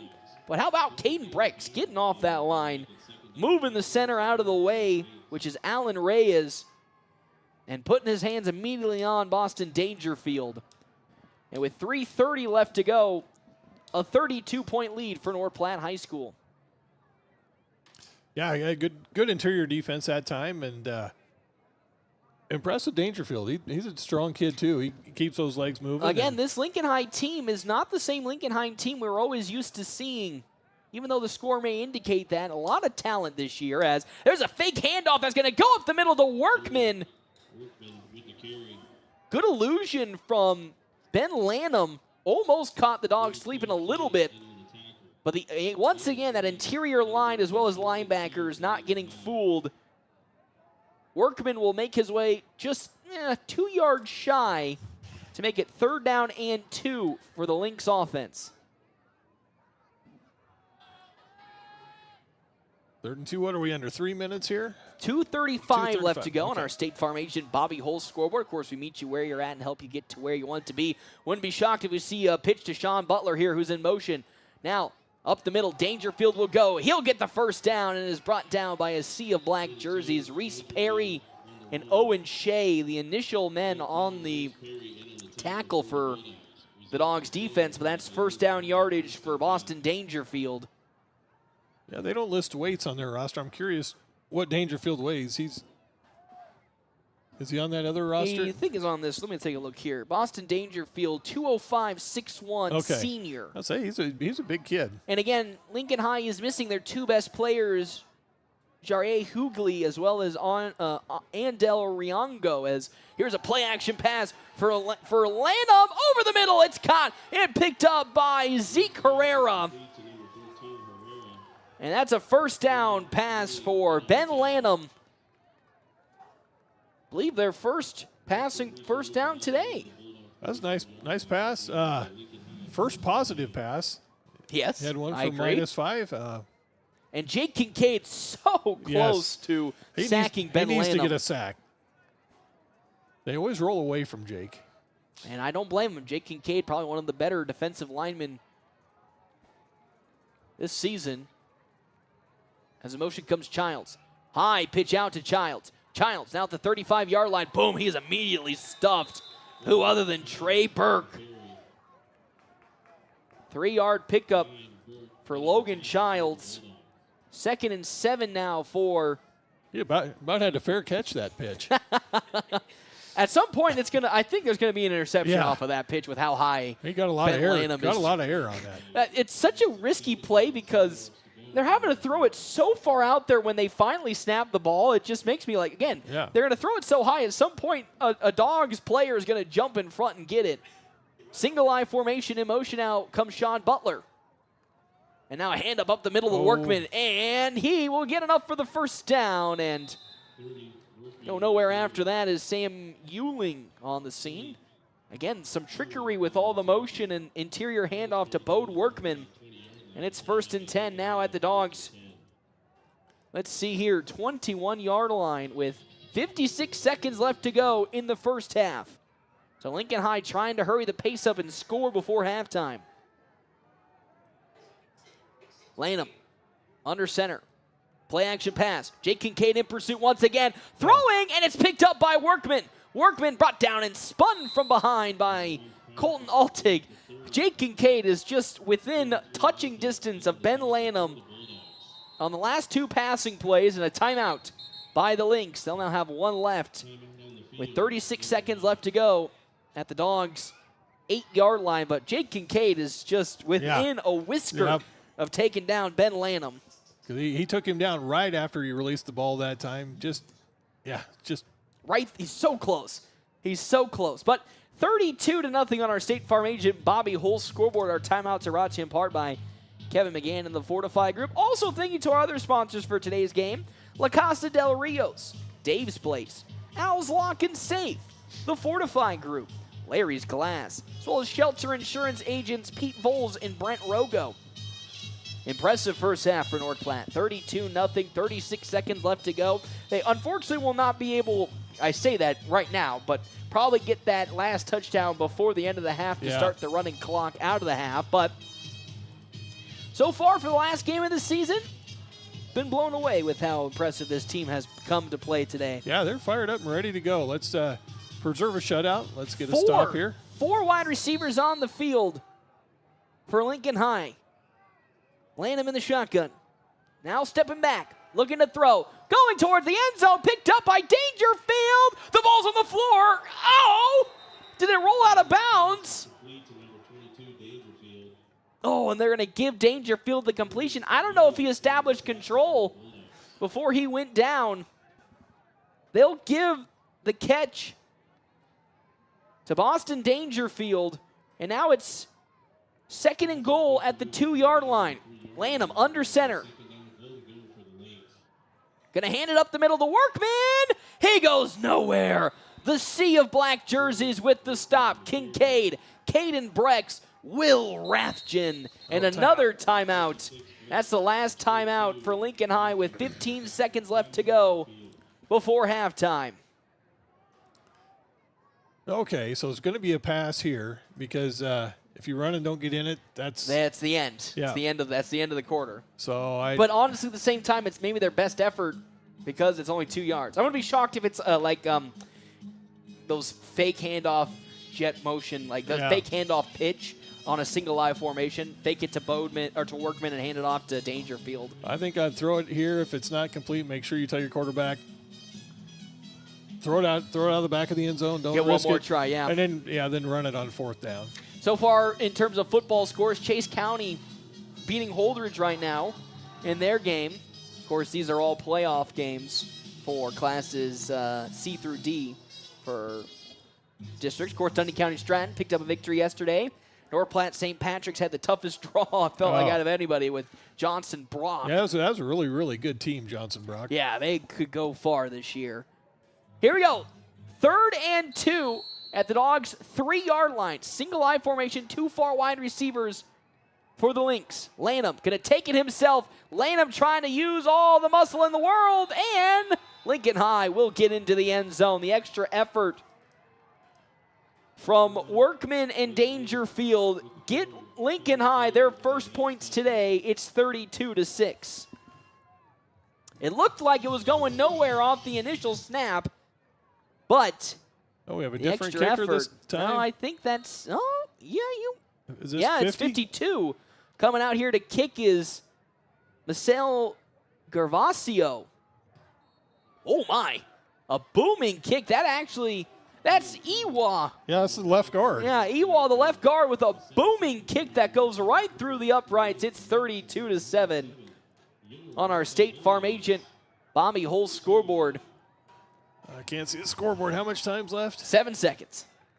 So the Dogs will have enough for one return, and maybe if they get down quickly, a run.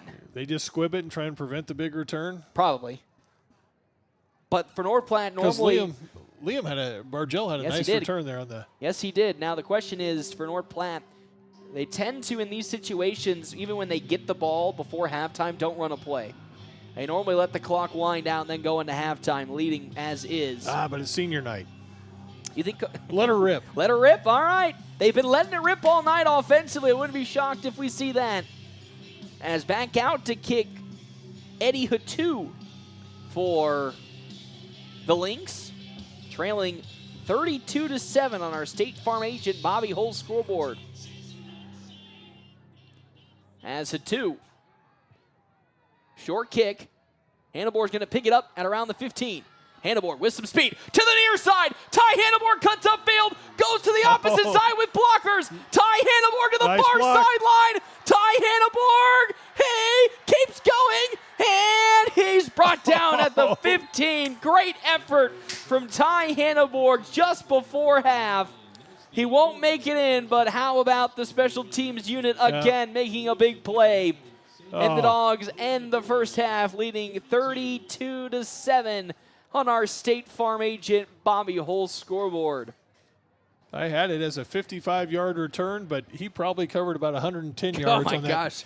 Going from the right side to the left side.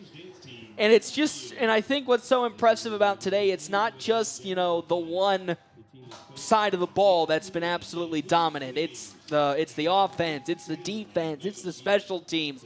all facets of North Platte's offense, defense, special teams have just been absolutely lighting the world on fire here today, and I'm just so excited for the second half.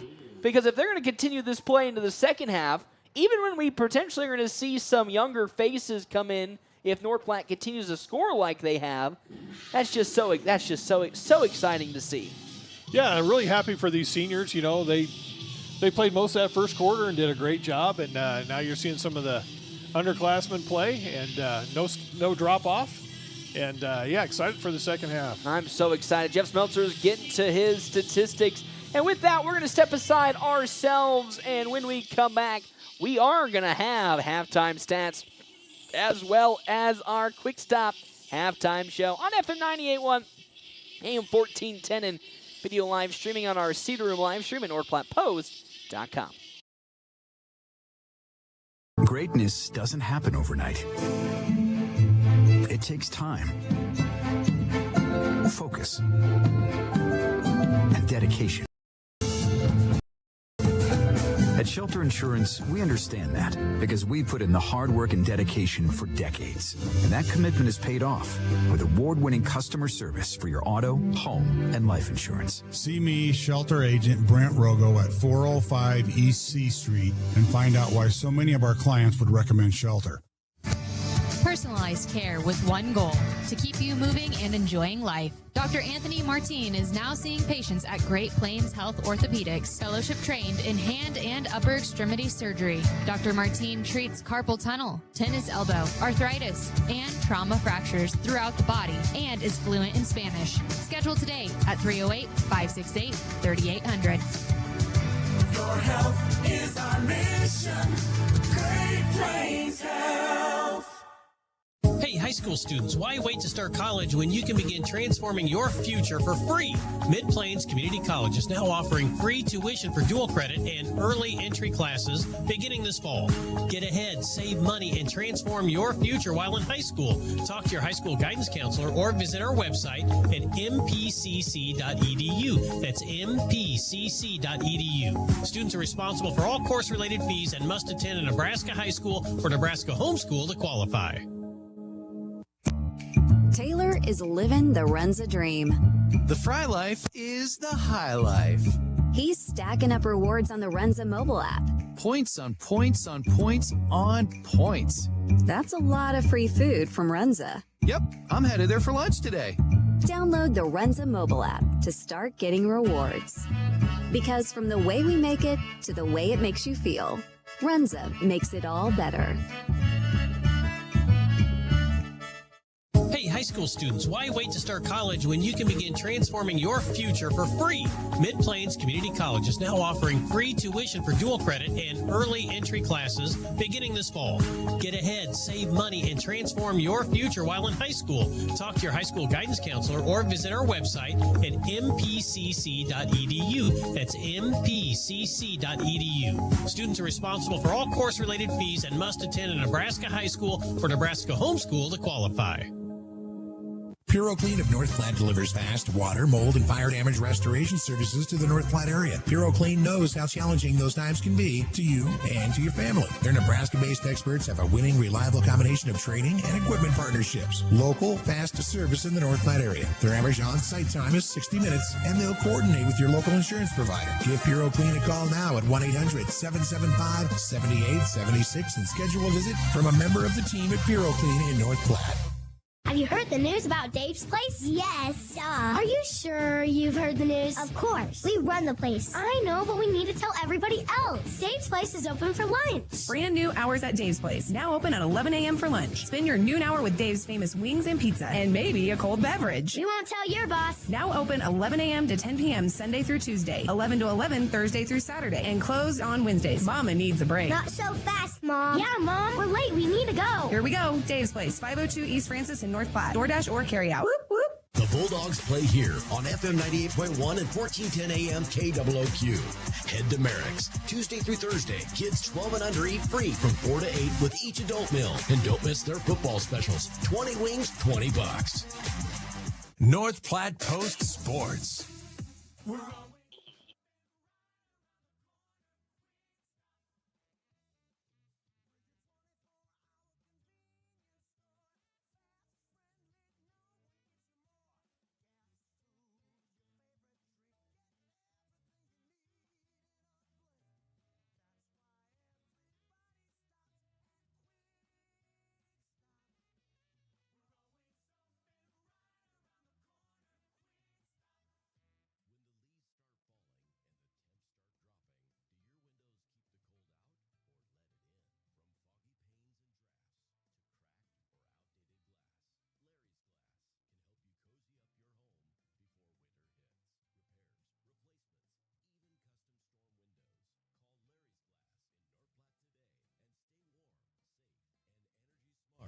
all season long. Larry's Glass, 211 West 5th, where quality meets clarity.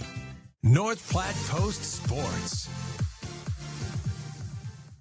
Welcome back to Bauer Field, FM 98.1, AM 1410, video live streaming on our Cedar Room live stream at NorthPlattePost.com as we go through all of our halftime activities. The band now up to play, and how about it, Jeff Smeltzer? It's 32-7 on our State Farm agent Bobby Hull scoreboard. Quick Stop halftime show, 27 locations, open 24 hours a day. Quick Stop, always open right around the corner. I'm telling you, with the dogs feasting and eating like they are, makes me hungry myself. Dave's Place going to be open tonight. La Casa del Rios you can go to before they close at 9. There's just, dogs are eating. You should eat well as well. Oh, for sure. Yeah, I know Dave's Place will be open. Have you been to the new Dave's Place? I haven't. I'm telling you, it's a great atmosphere. Of course, Dave's Place has always been a great atmosphere, so it's just so good to see that business, get their own now building that they put their blood, sweat, and tears into, and it just has turned out fantastic. I just have trouble deciding what I want because I love That's the wings, love the burgers, really love the pizza. So you're asking a man who struggles with that as well. But what we're not struggling tonight is to have a smile on our face because North Platte High School, man, they are just putting it to Lincoln High and the Lynx, 32-7 right now, and it's been a tough one for Lincoln High, but for North Platte, they've just established control through all three phases of football: offense, defense, special teams. They have all finally come together at the perfect time, and they are just smooshing Lincoln High. They are indeed. And before you're going to go to stats here shortly, yes, I think. I will. Yes. Let's actually, since you brought it up, we're going to wait for the next segment, but we'll do it right now. Look at stat number 1. We are almost winning the passing battle in the first half. Yeah, when's the last time we've had a conversation like like that? Just shy. Lincoln High has 25 yards passing, and Bulldogs have 22. 250 rushing yards, 279 total yards compared to the 25 passing, 88 rushing, and 113 total yards and 1 turnover. As you said, when's the last time the Dogs have led a game passing-wise? Maybe last year's Lincoln High Benson games. But for this season in particular, impressive. But the number I really want to point you to, 253 rushing yards this first half for North Platte. On 17 carriers, that figures out to 14.9 yards a carry. Oh, my gosh. Now, that's a ridiculous yard average for each run. That's getting it done up front. And it's been a long time since, we've seen something like, statistically that be the case for North Platte. And I'm just so happy that, it's happening here not only on senior night, but for a lot of people, their last game for the team in general, the last game of the season. Yeah. And, we struggled to finish the game with 100 yards, those first couple games of the year. Yeah. And, of course, competition was different. But, I think maybe that first game against Kearney finished with 88 yards total offense or something like that. And here we're at 275 in one half. So, super impressed with these young men. They're playing hard, and they're having fun. They're having a good time out there. And it's fine. And, again, we've talked all season about, what's the, when is it going to happen? When's that team going to break through? Because it is tough on a team to continue to lose. We can sit here and say they're going to shake it off. They'll be back next week. They're going to shake that off and move on to the next week. But it does start to mount on a team, when you are losing a lot and sometimes struggling to look good in those victories. So to see, the culmination to this point, all that hard work, all that energy, all that effort, not only finally show out on the field, but come out in such a force the way it has in this first half, it just leaves you sitting there going like, gosh, man, I wish we played 6 more games so I can see this side of the Bulldogs. And, and I hope this positivity carries over to winter sports. It's going to be a few weeks and that gets started. And, as fall sports wind down, wish everybody luck as they head into their winter sports. And, Of course, we still have some districts left to go. I think cross country finished up their state here today. I didn't get a chance to see where North Platte as a team finished for state. Of course, girls golf had its day in the sun a couple of weeks ago. So districts for volleyball starts on Tuesday. North Platte in the A7 district will be battling off against the number 1 team in that district, Elkhorn South in Elkhorn. And that's a team that, just like the Dogs football team, has looked so much better as the weeks have gone on. That's a team that, just like really a lot of the sports that are going to go on this year, young, trying to really figure things out and have looked, I think, spectacular. They have increased their win total over last season. They're now at 14 wins. They could make it 15 if they beat Elkhorn South, But coming into this year, you lose your 2 best hitters to injuries. Yeah. And new coach, whole new offensive system as well with how they were wanting to play. And to see them improve upon last year in just the first year of head coach Shelby Welsh is great. And that then translates here to the football team because, same thing. You lose 25 seniors last year. The biggest exodus of, talent just to graduation, gosh, I feel like in forever. And what we knew was going to be tough. We knew the season was going to be a lot about learning, trying to figure things out, and to see where we started with 88 yards in a game to now 275 at the end of a first half. Yeah. That's some great growth, and it just leads me to sit here every single day that we're going to miss football and just be like, gosh, can't wait till next year to see how they continue to grow throughout the offseason. Yep. Yeah. See all this positivity, and. Yeah, just look forward to next year because a lot of returners coming. Yeah, only 7 seniors. This wasn't a huge senior class, although important class. They very productive class, but not a huge class. So a lot of underclassmen getting a lot of snaps, getting a lot of experience. And the great news is a lot of them are sophomores. There's a few juniors that are going to be scattered around who will now be seniors next year, but a good chunk of the players that are seeing a lot of time this year have been sophomores, freshmen. Yeah. So you still have – I can't believe we're going to say it, 2 to 3 more years with them in the program. And just to see where they grow. Because you've seen guys, how did Caden Johnson start in his first year? He luckily had Colton Tilford and Brock Robley, right behind him. So, that's an easy thing to hand off. But look at how he progressed in the 3 years that he was under center. Look at what could potentially happen with a guy like Carter Still, who started the season as the quarterback, and what it could look like 3 years down the line. Yeah, and to start the season, Brecken Corco was one of your running backs, and he's nursing a leg injury right now, so he hasn't played for a couple weeks. And, he looked good when he was playing earlier this year. Tice Rathbun, who has really blown onto the scene here in these last couple of weeks at speedback. And then you have Keegan Klaus, who I think, haven't seen him in the last couple of weeks. I think he's also nursing an injury before the wrestling season. But that's a young guy who, in his short spurts, also looked really productive. Yeah, and Vanalek has been starting at safety all season long, and has Alec looked really Jackson good. at left tackle, and in the junior class too. We've only seen him carry the ball one time, but Connor Stifler has been looking really good. Caden Brex and Jake Kincaid on the front line is still crazy. I think Jacob Martinez is a junior also. Let me take a gander here at my list. That is correct. And then your power back linebacker combo, and Owen Shea. Yep. Has done a lot of really good things this year. I Reese Perry has done good things at linebacker. Reed O'Brien, when he's been getting in, has done a Lake good Sellers things. has looked good as well when he's seen time. Yeah, and you've already said Caden Brex, but he's been interior line has done very well. Ever since Brex has moved in as well as Alec Jackson, when they finally got that line solidified, it has looked really, really strong. It has honestly looked really, really strong compared to how it started. And, of course, that's just how it goes with, young teams. You don't really know who's, you think to start the year someone's going to be really, really good. Callan Knutson started the season as... and he's been getting some he rotates in there and gets a lot of good snaps. I know I'm going to miss people, but there's... That's the great thing about it, because there is just so many. We are going to miss a lot.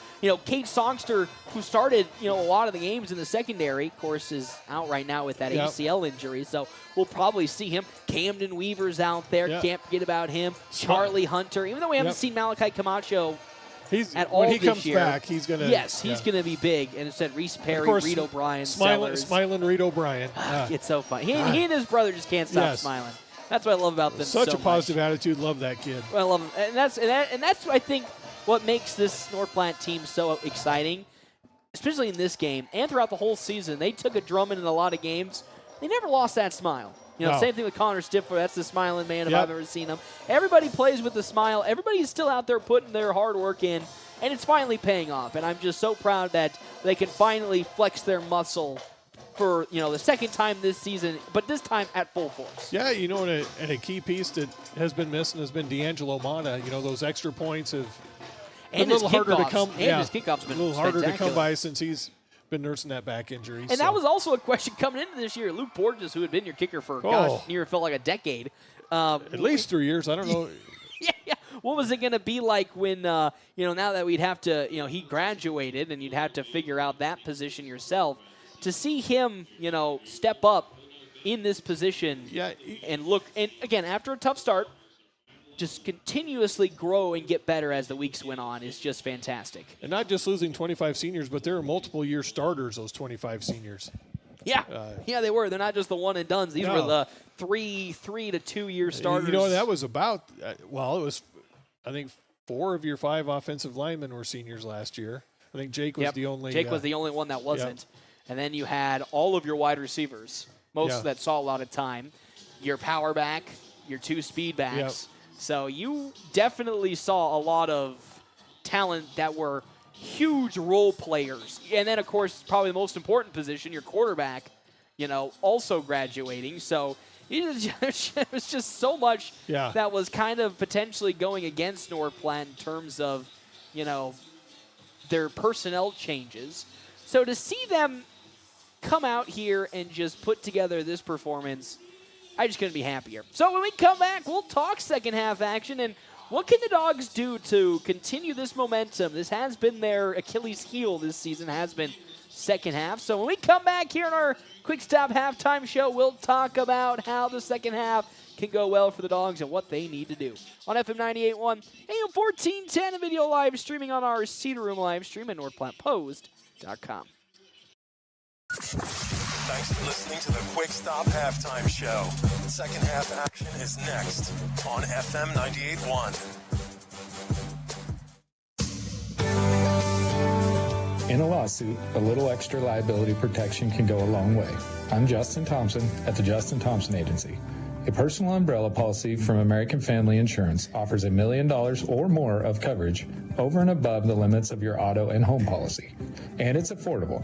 Contact Justin at the Justin Thompson Agency at 501 South Dewey Street or call 534-2400 today. American Family Insurance. Have you heard the news about Dave's place? Yes. Are you sure you've heard the news? Of course. We run the place. I know, but we need to tell everybody else. Dave's place is open for lunch. Brand new hours at Dave's Place. Now open at 11 a.m. for lunch. Spend your noon hour with Dave's famous wings and pizza. And maybe a cold beverage. We won't tell your boss. Now open 11 a.m. to 10 p.m. Sunday through Tuesday. 11 to 11 Thursday through Saturday. And closed on Wednesdays. Mama needs a break. Not so fast, Mom. Yeah, Mom. We're late. We need to go. Here we go. Dave's Place. 502 East Francis in North Platte. DoorDash or carryout. Whoop, whoop.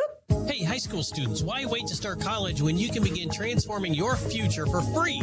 Mid-Plains Community College is now offering free tuition for dual credit and early entry classes beginning this fall. Get ahead, save money, and transform your future while in high school. Talk to your high school guidance counselor or visit our website at mpcc.edu. That's mpcc.edu. Students are responsible for all course-related fees and must attend a Nebraska high school or Nebraska homeschool to qualify.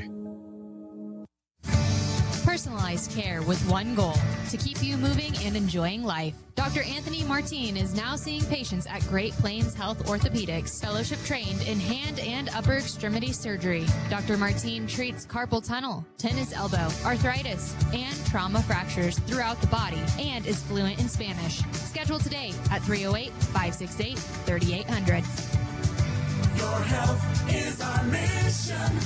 Great Plains Health. North Platte Post Sports. Welcome back here to Bauer Field, the final football game of the season on FM 98.1, AM 1410, and video live streaming on our Cedar Room live stream at NorthPlattePost.com. Shout out Jimmy Pack, the DJ tonight, keeping the crowd fired up and really keeping the Dogs also fired up. It's time, though, to jump into our Owls Lock and Safe keys to the second half. As I tease going into the break, this has been the toughest quarter for North Platte all season, has been the third quarter. They've had games where you're sitting there going like, wow, it's fantastic. Lincoln Southeast, a huge example of like, wow, that first half was great. And then all just falls apart in the second half, primarily the third quarter. Yeah, so it seems like when one play doesn't go their way in the second half, it just kind of breaks down, So I think we're kicking off here to start the second half. Yes, we'll be kicking off. Yep. Let's get a 3 and out, get the ball, and just get back into the rhythm again. Boy, if you can keep averaging 14 yards a carry, it'll be no problem. Yeah, just keep running the But ball. I also think the pressure in that situation was super high on the Dogs. Let's be real. In those games where they did go into – first off, they've had very few games where they've had a lead, through most parts. And a lot of the teams, that Lincoln Southeast game, I think also just boiled down to that's a really good team, really, really good Lincoln Southeast team. And you were in a position that you've never been in before. So you're trying to, as I've said many times this season, play a little too perfect. And sometimes when you try to play too perfect, you get tight, you get uptight, and then, as you said, one small thing leads to another thing, leads to a big thing. So now the Dogs have this very comfortable lead and look to be just cruising right now. I feel like the roles are going to be reversed, and this second half is going to be much, much more productive than we've seen in previous weeks. Yeah, and I don't think Lincoln High can do what Southeast. Southeast just played bully ball and just had such that big offensive line and just ran over the Dogs in that second half. I don't think Lincoln High can do that. Feel good about this, and I like our little pooch kicks. Maybe it's been working. Maybe we can recover another one here and get rolling. That is true. I put faith so far in the special teams unit, which has been good. But also I'm excited to see the young guns come out, the even younger young guns come out, because that'd be now 3 straight years we'd see the second and third unit come out against Lincoln High at the end of the season. And while we all love to talk about the seniors and the juniors, I kind of want to see those young guys get some more action here to end the season and see what the future even looks like for the Dogs, as Carter still kicking off, as you said, has been very good. They've rotated Dangerfield out of that spot, and they now have Ben Lanham taking the kicks if they do those short punts, as there we go again. Lanham getting set for it, and as predicted, makes a nice catch at around the 25-yard line. Now bounces to the far side and takes a big hit from Ty Handeborg. And out of bounds goes Ben Lanham. See where they spot him at the Bulldog 37-yard line. So the Lynx making an adjustment. As you said, that was their weakest spot on the special teams unit, as Dangerfield, unfortunately, was just unable to really make any good receptions out there and cost the Lynx a possession. And now they'll start this third quarter, 11:54 left to go at the Dogs' 37-yard line. Single eye formation, Ben Lanham under center. Dangerfield the power back. Workman the fullback. In motion now comes Sean Butler. Now off the right side with it, here comes Dangerfield. Oh, big hit. That was a textbook tackle right there. That is a beautiful wrap-up from Trey Burke. Dangerfield had nowhere to go, and Trey Burke not only laid a big hit, but also did it the right way. And just like that, second down and 10 to go for this Lynx offense. Dangerfield's a load, at 205 pounds. Yeah, he's not a small guy. guy. So to drop him the way that Trayton Burke did, that was impressive. Yep. Still 2 wide receivers to the near side, single eye formation. Off the left side now, here comes Dangerfield, and he will fall forward for maybe 4 yards as Blake Tonkinson wrapped him up and threw him down. 3rd and 6 now for Lincoln High. Wouldn't be shocked if we see that play action pass that they looked, really, actually pretty good towards the end of that first half for Lincoln High when they got to passing the football. Yeah, that little rollout. Naked always bootleg, to his right, though. Yeah, rollout to his right. And I know Jeff Smeltzer hates it when they go to one specific side. You'll hear it a lot in basketball this season. Boy, that's my pet peeve. Okay, he's going to roll to his right here. As he steps straight drop. now he's here rolling. Comes from behind Jake Kincaid, and that's a bad throw. Jake Kincaid barreling down on Lanham. Again, almost there. And I think Kincaid really wanted that one. He put an extra gear into that behind and was chasing down Ben Lanham. And that might be part of why he rolls to his right, is because Kincaid's coming from that opposite direction. And that's really how this season has been for any offense. Anytime they try to do a play action, they roll away from Jake Kincaid. Yep. As Lanham's kick, little wobbler, will take a bounce at the 35-yard line. And here comes Ty Handeborg. Takes up the bounce. Oh, he has some daylight here to the near side. Ty Handeborg at the 50-yard line. He breaks 3 from Lanham and falls down. Oh, he fumbled the football, and it's going to be picked up by the Lynx. They say he's down, I think. Yeah, they're having a conversation. Oh, my, that was close. Oh, and they're going to give it to the Lynx of Lincoln High. Must have recovered it and stepped out of bounds. A fumble by Ty Handeborg trying to make that little extra effort. And the offense for Lincoln High comes out, maybe, I'm not even going to be I'm going to be honest, a couple yards back from where they started this drive for the second half. So essentially we just can blank that first drive from Lincoln High, and they'll go out here for round 2. About a 45-yard punt return, too. Yeah. That was too bad. Nice return. First turnover for the Dogs, and honestly, I don't hate it. You know, you're just trying to make an extra effort, and he's been so good today. Do you see that infielder skill, the way he picks that ball up off the hop? Even Lincoln punts? High looks surprised that he picks it up. So under center once again is Ben Lanham. Will go second time on the offense here for the Lynx with 10:18 left to go. That was the Dogs' first turnover today. Actually, they'll hand it off to Dangerfield. Up the middle he goes, and that's Caden Brex once again. Really making his presence known. A maybe 1-yard pickup for Boston Dangerfield. How about it? That's quite a name. Yeah. That is quite a name. And it's Boston with a Y as well. It is, yeah. Very cool. I just want to work in the no respect thing when you hear the name Dangerfield. Yeah. I can't do impressions, but if Jeff Smeltzer could, he'd do it. Still back to that single new line running formation. back there. Yes, we do have a new running back, I believe.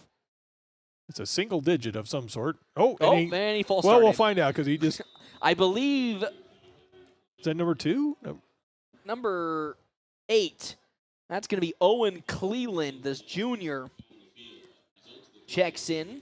Not on their three deep roster that I got today. So Owen Cleland now subbing for Dangerfield. Of course, if you remember, Lincoln High is without their 2 best running backs, Andel Riongo and Jaire Hughley. Hughley listed as a wide receiver, but has the second most rushing yards for the Lynx. I mean, did they each rush over 400 yards this year? I believe one of them did. As here comes a throw down the middle. Whoa, nobody's there from Ben Lanham. Dangerous pass because Ty Hannibal. Jump pass, and he got drilled when he threw that. He's been taking quite a beating tonight, Ben Lanham has, but in the vicinity for the Dogs defensively was Sam Euling and Ty Hanneborg. I mean, there was no wide receiver anywhere near that. There's a flag, I believe a late hit, we'll see.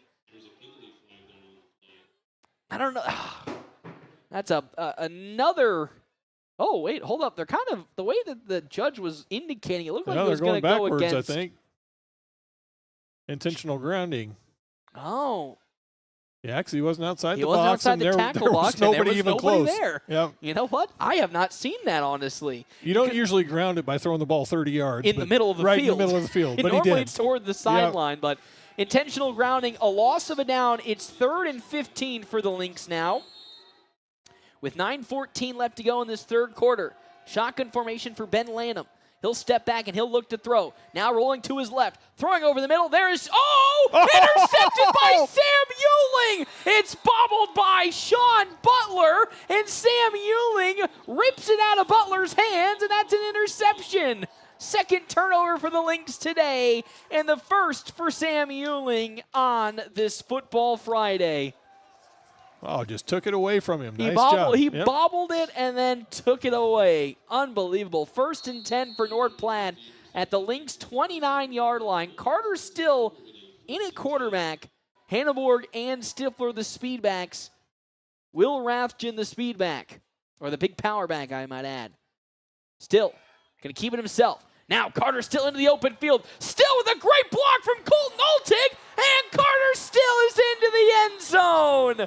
Colton Altig laid a pancake block on Ben Lanham, and Lanham is down injured at the 20-yard line. I mean, he took a big block from Colton Altig, and Lanham is down. Holding on to his, he's holding on to his knee. Oh, no. You know, and how about a night for Carter Still? 2 carries, 84 yards, and 2 touchdowns. He might be cramping, but Ben Lanham, I mean, he just got absolutely laid out by Colton Altig. It was a beautiful block. Yeah, he's getting up. Maybe just cramping. All right, looks like just a cramp from Ben Lanham, but poor Lanham has just taken every beating demand tonight. And did they list his weight? Because he's kind of a slight build. No, they don't. Only at 5'11" right now, but he is not a big guy. So the Dogs will go for 2 yet again. as Carter still under center. Owen Shea in for what feels like his first real action at power back. It's been Will Rathjen all night. As in motion. Carter's still going to keep it himself. Throwing to the end zone, and it's easily batted away. Now it's Zane Redfelt swatting it away.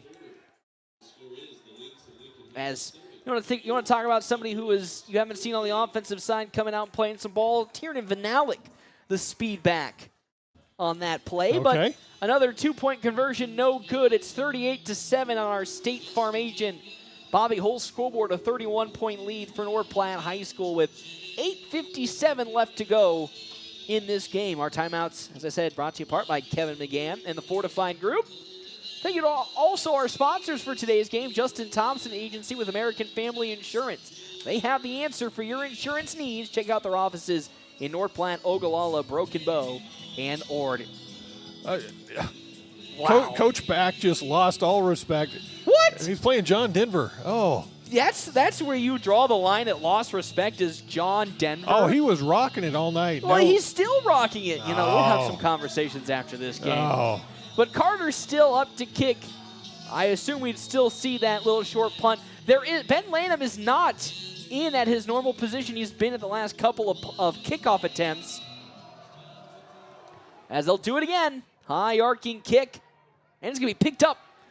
That's Michael Summers. As Summers will go nowhere. Sam Euling, first man on this. Actually, correction, I believe that's Ian Haremza. First on the scene for North Platte. And here comes the Dogs defense. Once again, the starting unit out there. At what point do you feel like we'll start seeing some substitutions come in? Because, yes, it's 31 points the lead right now for North Platte High School. Yeah. I think when you get that running clock? I think your starting offense will get one more. Get that running clock at least guaranteed and then bring them in. So what are we now, 38? 38-7, so 31. So you just need next score a touchdown, and they'll get to 35. As a little jet sweep to one, Bode Workman goes nowhere. They tried to go to trickery in for Colton Altig and Will Rathjen. They were not fooled, and that is a loss of 2. And Lanham's back out at quarterback, isn't he? Yes, he is. Because, of course, the other quarterback that they have is their coach. Yes, which is funny. Dalton Anderson, Brian Dixon, and then they have their freshman Deshaun Day listed at quarterback. No, their coach was running the scout team offense in pregame warmups. Poor Jeff Smeltzer thought that they ran the same offense. Yes, I did. As we I'm did. like, look they run the same offense, but in motion comes Sean Butler. As Lanham going to hand it off to Dangerfield off the left side. Boston Dangerfield, he will get to the second level and fall to maybe the 31-yard line. We'll see where they plant Boston Dangerfield. He got a nice, comfortable gain there to make it 3rd down and 5. He does some good things. Again, this Lincoln High T, let's give them their props. They're 5 wins for a reason. Right. They have some really good talent. Again, they are missing their 2 best players, so maybe tonight's not a real representation of how they perform. As under center on this 3rd and 5, Lanham, play action pass. Oh, there, Jake. Here comes Come on, Jake Kincaid. Chasing him down, Jake. and that's going to be a throw out of bounds. Yeah. Are we going to see another intentional grounding? No. There was somebody in the vicinity. That was Workman.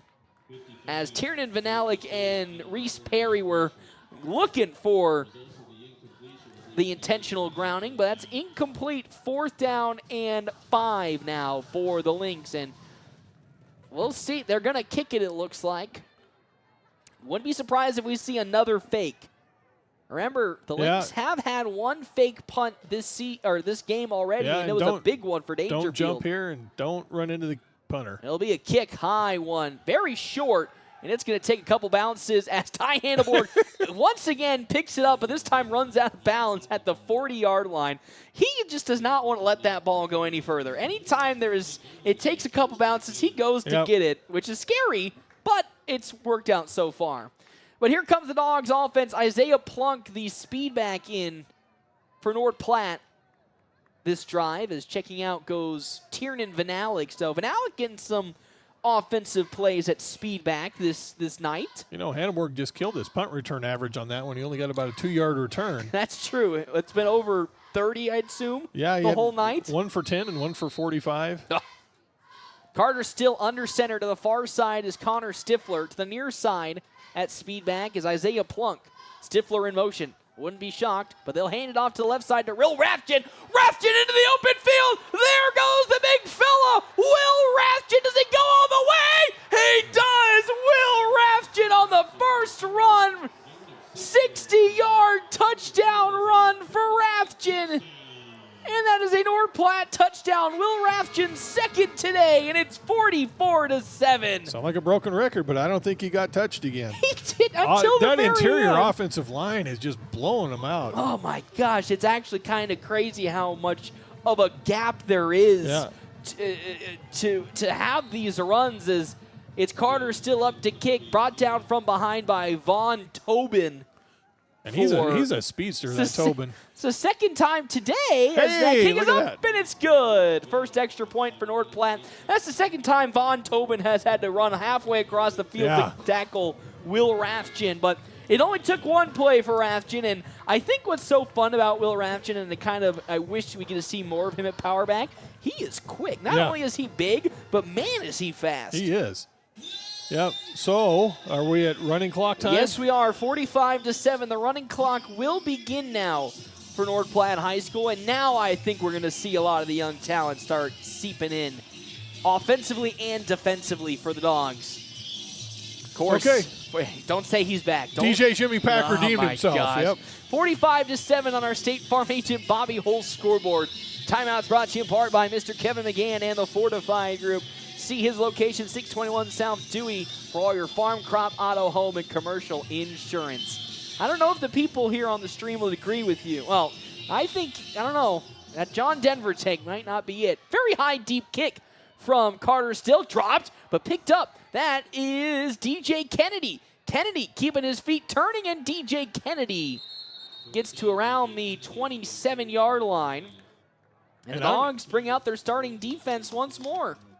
And I don't even know if it's Coach Pack. It might be Coach Whitney that's doing the might music. Be. Yeah. I was going to say. On the wheels of steel. Trying to think what Coach Pack would like. And it might be Coach Whitney that's on the docket here today for the songs.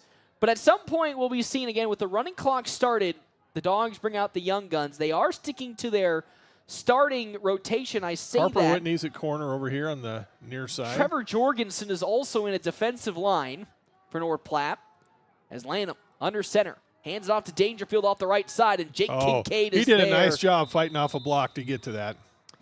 Jake Kincaid fighting off the block of Ma Schur. As Dangerfield will pick up maybe 4 yards. 2nd and 6 is, as I said, Jake Kincaid there as well as Will Rathjen. But the young guns that are in, Trevor Jorgensen, you said Harper Whitney also in. He's not a young gun, but course, hasn't seen a lot of time. Whitney has. Still that single eye formation for the Lynx. Lanham off to Dangerfield again. He has some daylight here to the near side, and he will fall just a yard past the first down marker, and that's a first down for one Boston Dangerfield. Yep. And it's 1st and 10 with 5:30 left to go as Owen Shea checks out and Reese Perry checks in. For North Platte. Okay, 2 receivers on the far side. Going to be Butler as well as Childs. As Lanham once again to Dangerfield up the middle. Man, Boston Dangerfield with a lot of daylight. He might have fallen a yard short. Oh, they might with that spot give him the first on the carry. And they're going to move the chains. 10-yard pickup for Boston Dangerfield.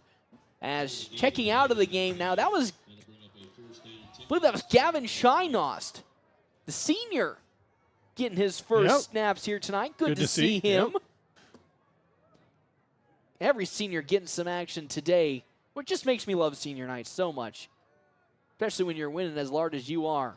Dangerfield again up the middle. He goes. Oh, Reese Perry explodes from his linebacker position to stop Dangerfield. And you want to talk about a great evolution of a player this season. It's been Reese Perry. When Trey Burke went down with that injury. We talked about that was a big hole and some big shoes that needed to be filled. And I thought Reese Perry, alongside Owen Shea, did a fantastic job this season. As Carson Altig now checks in. As Blake Tonkinson rotates out. I think we're warming up a new quarterback for when the Bulldogs get the ball. Shane Patterson warming up for North Platte High School. So we'll see a new look offense come next possession. In motion, Childs. The pitch out to Childs. Has one blocker, and Harper Whitney with a good tackle to trip up Logan Childs. And he'll stumble forward for a 6-yard pickup. 3rd and 4 now for the Lynx.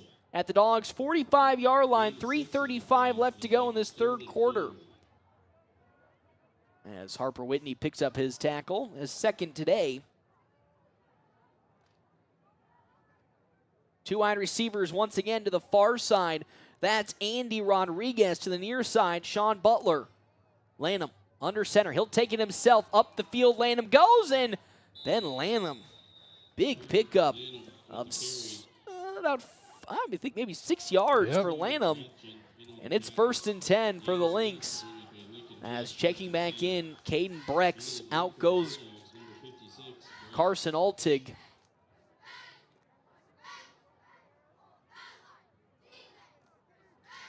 .250 left to go, 45-7 on our State Farm agent Bobby Hull's scoreboard. Lynx threatening with a very good drive so far in this third quarter. In motion, once again, Logan Childs. Handoff up the middle to Dangerfield. Oh, Brex there with the stop. And then the Dogs defense pull down Boston Dangerfield. Will Rathjen and Caden Brex. The black jerseys that were in pursuit and stopping Dangerfield for a loss of 1. I've noticed with Harper Whitney in at corner, Ty Hanneborg has moved back to safety. Vanalik, I think, is also out. Is that replacement? So Vanalik is out. Came out. So it's pretty much the seniors playing the probably last defensive snaps tonight. I think that's how they're going with it. 1:59 left to go. 2 wide receivers. Butler in motion. The pitch now out to Dangerfield. Dangerfield cuts back to the middle, and he is stopped there. Connor Stifler, correction, that is Trey Burke. Sneaks his way through some white jerseys to tackle Dangerfield. 3rd down and 9, a pickup of 2 for the Lynx with 1:35 left to go here in this third quarter. 45-7 lead for North Platte High School. Thinking of play action pass? Well, very long 3rd and 9. Well, his receivers are on the left, so he's not going to roll right, I don't think. As here comes the Dogs. Oh, he is going to roll right. Kincaid in the air. Oh, it's intercepted. You would not believe who it is. It's Ty Hanneborg again. 2nd interception. Ty Hanneborg, 3 touchdowns, 2 interceptions. Another tipped ball, and the Dogs find their 3rd turnover defensively. Well, How about a night for Ty Hanneborg? Only had 1 receiver on this side, and he rolled right. Anyway, Bode Workman coming out of that fullback set is checking in now is Shane Patterson. Liam Bargell at wide receiver to the far side. Isaiah Plunk in as well as Tice Rathbun. Plunk in motion. Patterson going to keep it himself. Now into the second level and falls to the 40. Shane Patterson does. Good first run from Shane Patterson. Picks up 6 yards. 2nd and 4 for the Dogs. Charlie Hunter is in as Tiernan Vanalik checks out. So your wide receivers are Bargell and Charlie Hunter. Rathbun as well as Plunk, your speed backs. Patterson has Rathbun in motion. Off the right side, it's Will Rathjen, and this time, for the first time tonight, Will Rathjen will lose yards, and I think Jeff Smeltzer. I think that's the first time anybody has had a negative run. Just about to make that. I was just about to say the same thing. This is the first time tonight the Dogs have had a negative play. That's the first negative rush. Well, yeah, first negative play total. That's crazy. And that just tells you how awesome this game has been for the Bulldogs. It's going to be 3rd down and 5 yards for North Platte's offense when we get back, of course, from the close of the third quarter. Now on to the fourth quarter. Timeout's brought to you in part by Kevin McGann and the Fortified Group. Check out Kevin McGann and the Fortified Group. Location 621 South Dewey. Sweet Peas. Those are other sponsors for today's game. Cole Johnson with High Street Insurance is out there right now coaching on the sideline. Mr. Johnson is. As well as Double Dips, my favorite place to go. I love Lori down at Double Dips. She's my North Platte mom, according to her. As well as the Cedar Room, my also favorite place to be. It's a lot of food, and that might explain why I'm a bigger guy. 3rd down and 5 for the Dogs. Start of the 4th quarter. Shane Patterson under center. 2 wide receivers to the near side. In motion, Camden Weaver. Weaver breaks through a tackle. Weaver into the open field. Still staying in bounds. Camden Weaver spun out of bounds. There on the stop, DJ Kennedy. But how about Camden Weaver tight roping the near sideline? He picks up a first and his first carry tonight. Yeah, great footwork that time by Cam. Nice run. Had him for 22 yards. And here is that youth movement as checking in. Charlie Hunter, Camden Weaver, all along the offensive line. New names. The only, I think, starter there is Jake Kincaid and Blake Tonkinson as there's a misdirection for Patterson. Oh, good move from Shane Patterson to juke the defender and fall to the Lynx 35-yard line. 2nd and 5 yards to go. Not 510 as I had on our scoreboard. So a lot of the young guns are in now for North Platte offensively. Plunk, Rathbun, Bargell, Hunter, Weaver. Will Rathjen still in at power back, though. As now up the middle goes Will Rathjen, and he'll continue his train forward. 4-yard pickup to make it 3rd and 1. As here comes Tice Rathbun in, and Tiernan Vanalik checking out. Of course, probably seeing potentially some of next year's team, how it'll look with Vanalik getting some speed back looks. And the offensive line appears to be intact. I don't see any changes. Yeah, I don't think they've made any changes to the defensive line. Here comes Rathbun. But now it's going to be, here comes Shane Patterson with a great misdirection, putting his head down and plowing forward to the 20. Beautiful misdirection from North Platte. Had Rathbun in motion. Kind of went with a almost delayed misdirection from Will Rathjen. You think that was designed, or do you think I think so. And then Shane Patterson went the other way because everybody was blocking one way. So it forced Lincoln High to move with the pile. And Patterson took it the other way at the 20-yard line. Another possession for North Platte in the red zone. Patterson under center. In motion, Camden Weaver off the right side. It's Will Rathjen. He blows through a guy, still moving the legs, and gets to around the 6-yard line. He put his head down, and Vaughn Tobin took the beating. And now it's 1st and goal for North Platte High School once again. Will Rathjen. That's now 12 carries for 147 yards for Will Rathjen. Trey Burke has checked into the ball game at power back. Okay. I know where this is going. Yep.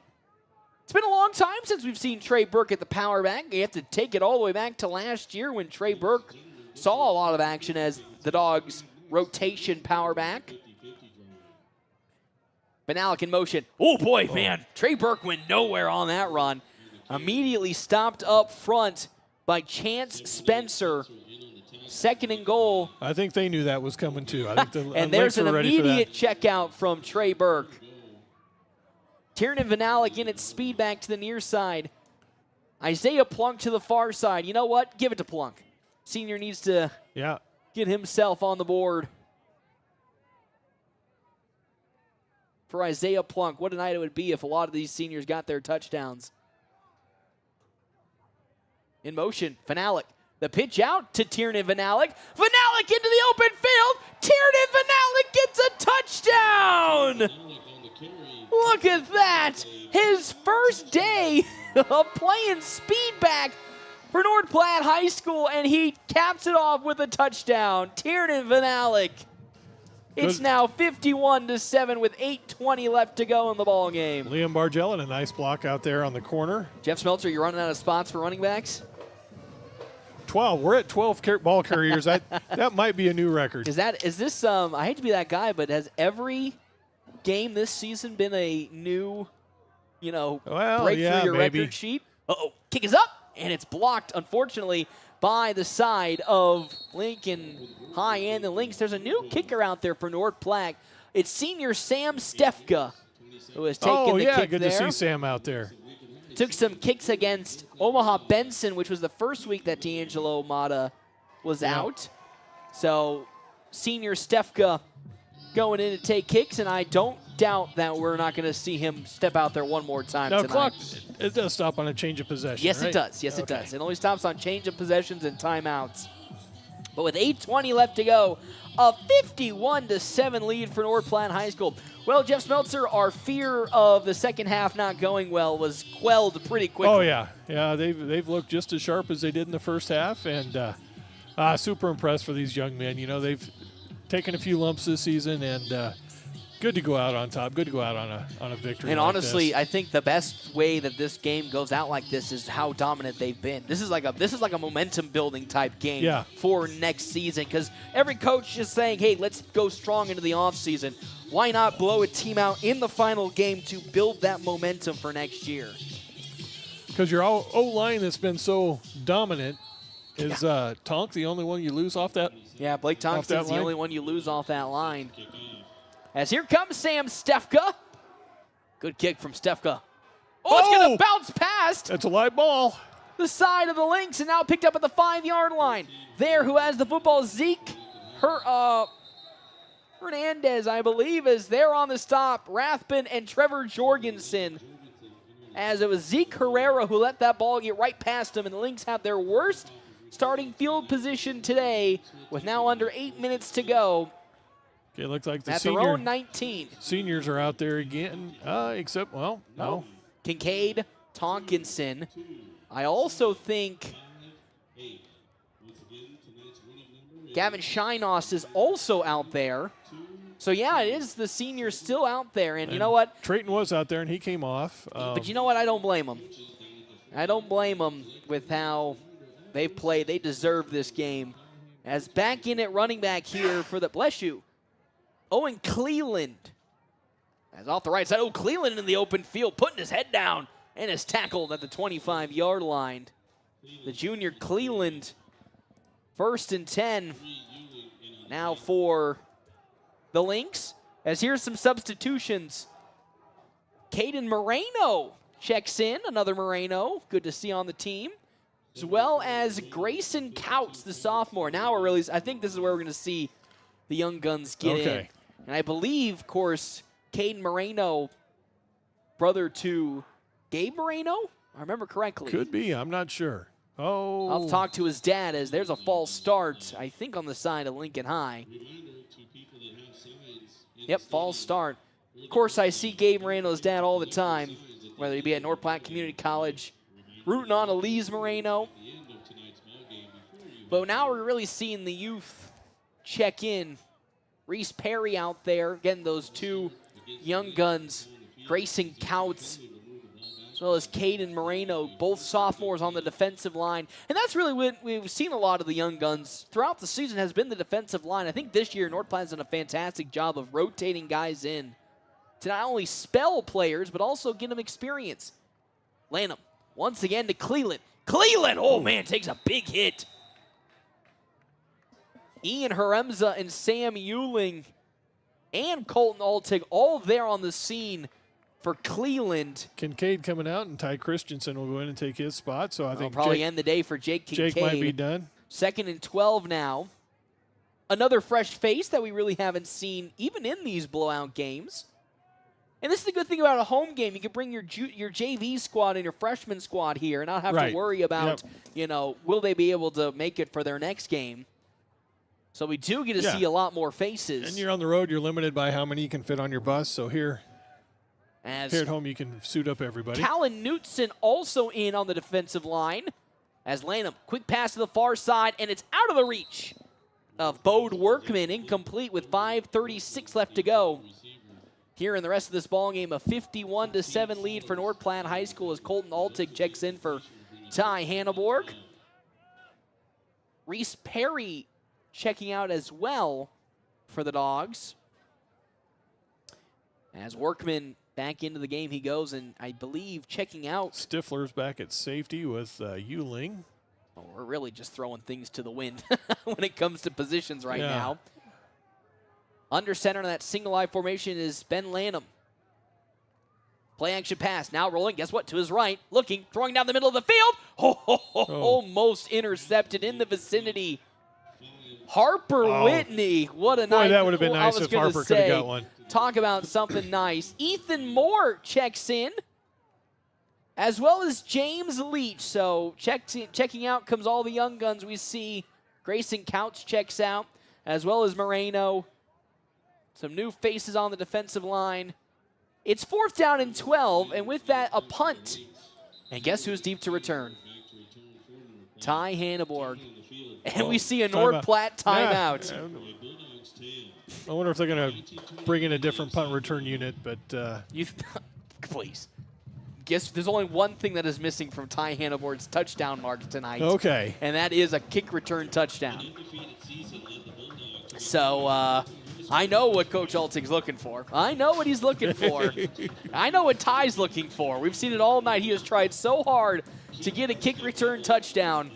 And I think Coach Altig's going to give him that one last try to take it to the house. Oh, the cheerleaders holding up a giant "We Love Our Seniors" banner. I love it. Yeah. I just love tonight has been just so magical. It's been a long time since we've had a night like this, just because we've been on the road for the final game of the season for the past 2 years. You kind of forget how magical something like this is on senior night, especially on the last home game of the year. Just perfect. Not windy, and it's great crisp. weather. It just feels like football. Not cold, not too cold. As here comes Ben Lanham's kick. Oh, it's not a good one, but I think Ty. Oh, no! It's going to go out of bounds. No! He wanted to. Oh, he knew he wanted to. Ty Hanneborg's night will probably end right there with that kick going out of bounds. As here comes the young gun, Shane Patterson out there again. Charlie Hunter. I think we've got new linemen in there as well. Callan Knutson out there, I see. Grayson Couts. As well as, I believe Caden Moreno's out there, or Dustin Weeder. I think the younger Altig's at center. I thought Carson I saw him Altig. practice some snaps. Yep. So 3:50 left to go in the ballgame. Liam Bargel to the near side. That is Tice Rathbun to the far side at speed back. I didn't catch who's at power back for North Platte. As up the middle now with the football, I think that's Lake Sellers. It ends in a 6, whoever that is. I think that's Lake Sellers. Yep, Lake Sellers. Add another one, Jeff Smeltzer. Add another one to the list. Lake Sellers getting his first power snap tonight at the power back. Isaiah Plunk has checked in. Please, I am begging the heavens for Isaiah Plunk to get this pitch and take it to the house to end his senior night with a bang. I am begging you. It would be such a perfect way to end this night for the seniors. Plunk is in motion. Now, Patterson going to take it himself, and he will fall forward to a 3rd down and a maybe manageable 1 yard for North Platte. As Rathbun checks out, Bargel checks out, and Charlie Hunter check out. That's 4 carries for 29 yards for Shane Patterson. Oh, we have somebody, 25? Ben Nolda out there at receiver. Nice. Good to see Ben Nolda out there. Junior. Isaiah Plunk is here to the near side. Hold my hand, Jeff Smeltzer. It is time to rock and roll. I see you clench your hand when I said that. You Kansas State people. You know, Tiernan Van Alec was the man in motion. Sellers up the middle. Lake Sellers gets enough for the 1st down with 2:15 left to go, and Isaiah Plunk checks out. And unfortunately, I don't think we're going to see many pitch plays the rest of the night as Van Alec checks out. Well, actually, Plunk checked out and checked right back in for Van Alec. Again, the backs, Lake Sellers at power back. To the far side is Camden Weaver. And to the near side is Isaiah Plunk. And as you said, at wide receiver, Ben Nolda. Is that Reed O'Brien at tight end on this side? Yes, it is Reed O'Brien. Plunk in motion. Do it. Here comes Isaiah Plunk. Ooh. No, he gets pulled down. Where's a face mask? Yeah. As Isaiah Plunk loses yards, my heart is just going out right now. I'm so sad. No, and he checks out with 1:27 left to go. I think we'll see you. No, there's no way. I know you with 51-7. I know you want that throw. I don't think it's going to happen. But with the clock ticking down, 1:15 left to go on our State Farm agent Bobby Hull's scoreboard, a 51-7 lead for North Platte High School.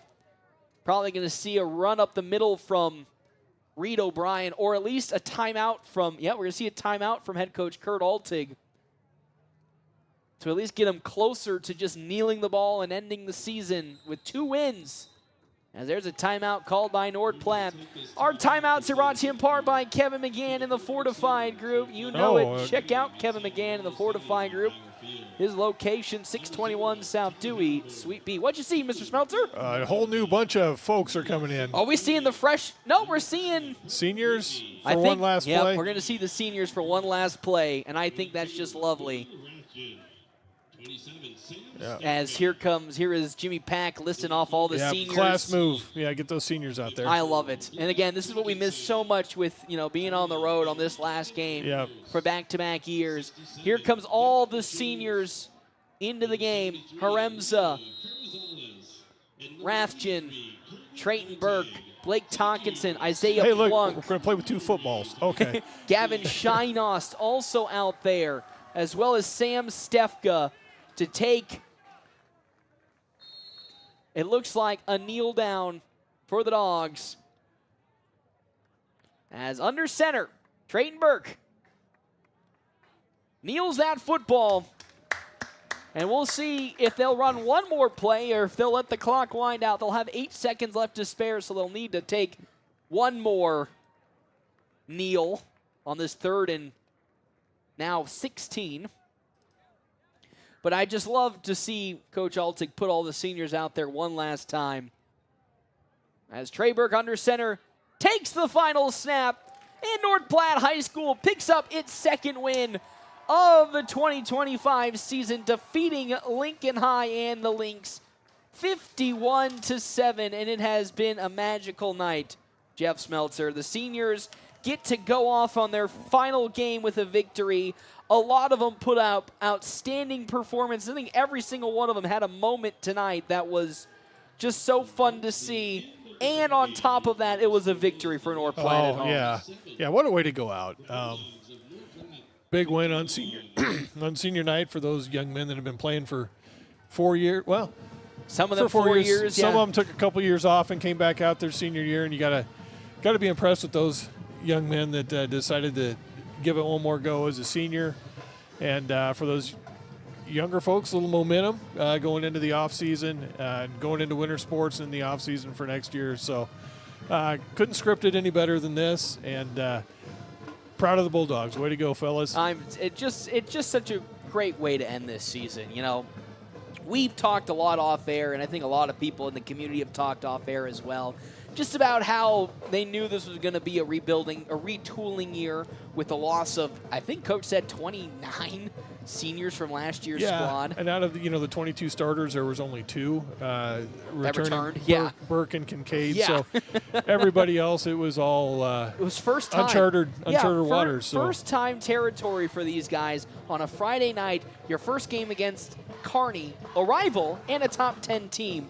And that was how the rest of the season went, facing off against top 10, top 15 teams. And yes, while some of those games might not have been the best in terms of the final score, there's one thing that never changed in the Bulldogs' mentality to keep fighting through it all.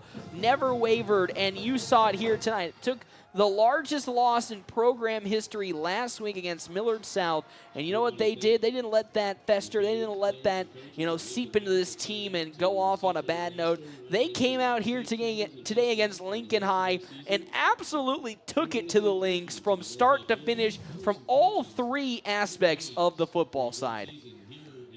Oh, yeah. And like you said, it's good to see the special teams catch up to the offense and defense. They needed a moment in the sun. Extra points were a little bit of a challenge, but that happens when you have an injury to your starting kicker. Who outside of your starting kicker is taking warm-up kicks in the season? You know. So just super proud of these guys. Good to see a little success. They worked hard all year. And they did. And effort isn't measured in wins and losses. The effort was there all year, so it's really good to have have a victory to finish off the season. It was. And to see some of these seniors have their best night of their careers on this night, it just makes your smile grow 10 times bigger. And I honestly, am sad that this is how the season ends because, after I said early in the first half, I want to see 10 more games of Bulldogs football after what I saw tonight. But we do have to say goodbye to those seniors. We do have to say goodbye to the football season here in just a little bit. But we can still celebrate because we have our quick stop post-game show coming up here in a few minutes on FM 98.1, AM 1410, and yes, video live streaming, as always, on our Cedar Room live stream at NorthPlattePost.com. This October at Bill Summers Ford Honda Nissan, they're driven for a cure because community drives hope. A portion of every vehicle sold will be donated to the Callahan Cancer Center right here in North Platte. Together, we can make a difference. When you shop locally, you're not just choosing a vehicle, you're helping support families in our community. This October, let's drive for more than the road ahead. Let's drive for a cure. Visit Bill Summers, where community drives hope forward on South Jefferson Street or online 24/7 at BillSummers.com. So what do you see in your future? Buying the perfect home with a big oak tree? Watching your child graduate from college? Or finding more time for hobbies during your retirement? Whatever your future holds, make sure you talk with the Farm Bureau Financial Services agent. Together, we'll create a plan that's right for you. In North Platte, visit Jay Engel at fbfs.com/find-an-agent. It's your future. Let's protect it.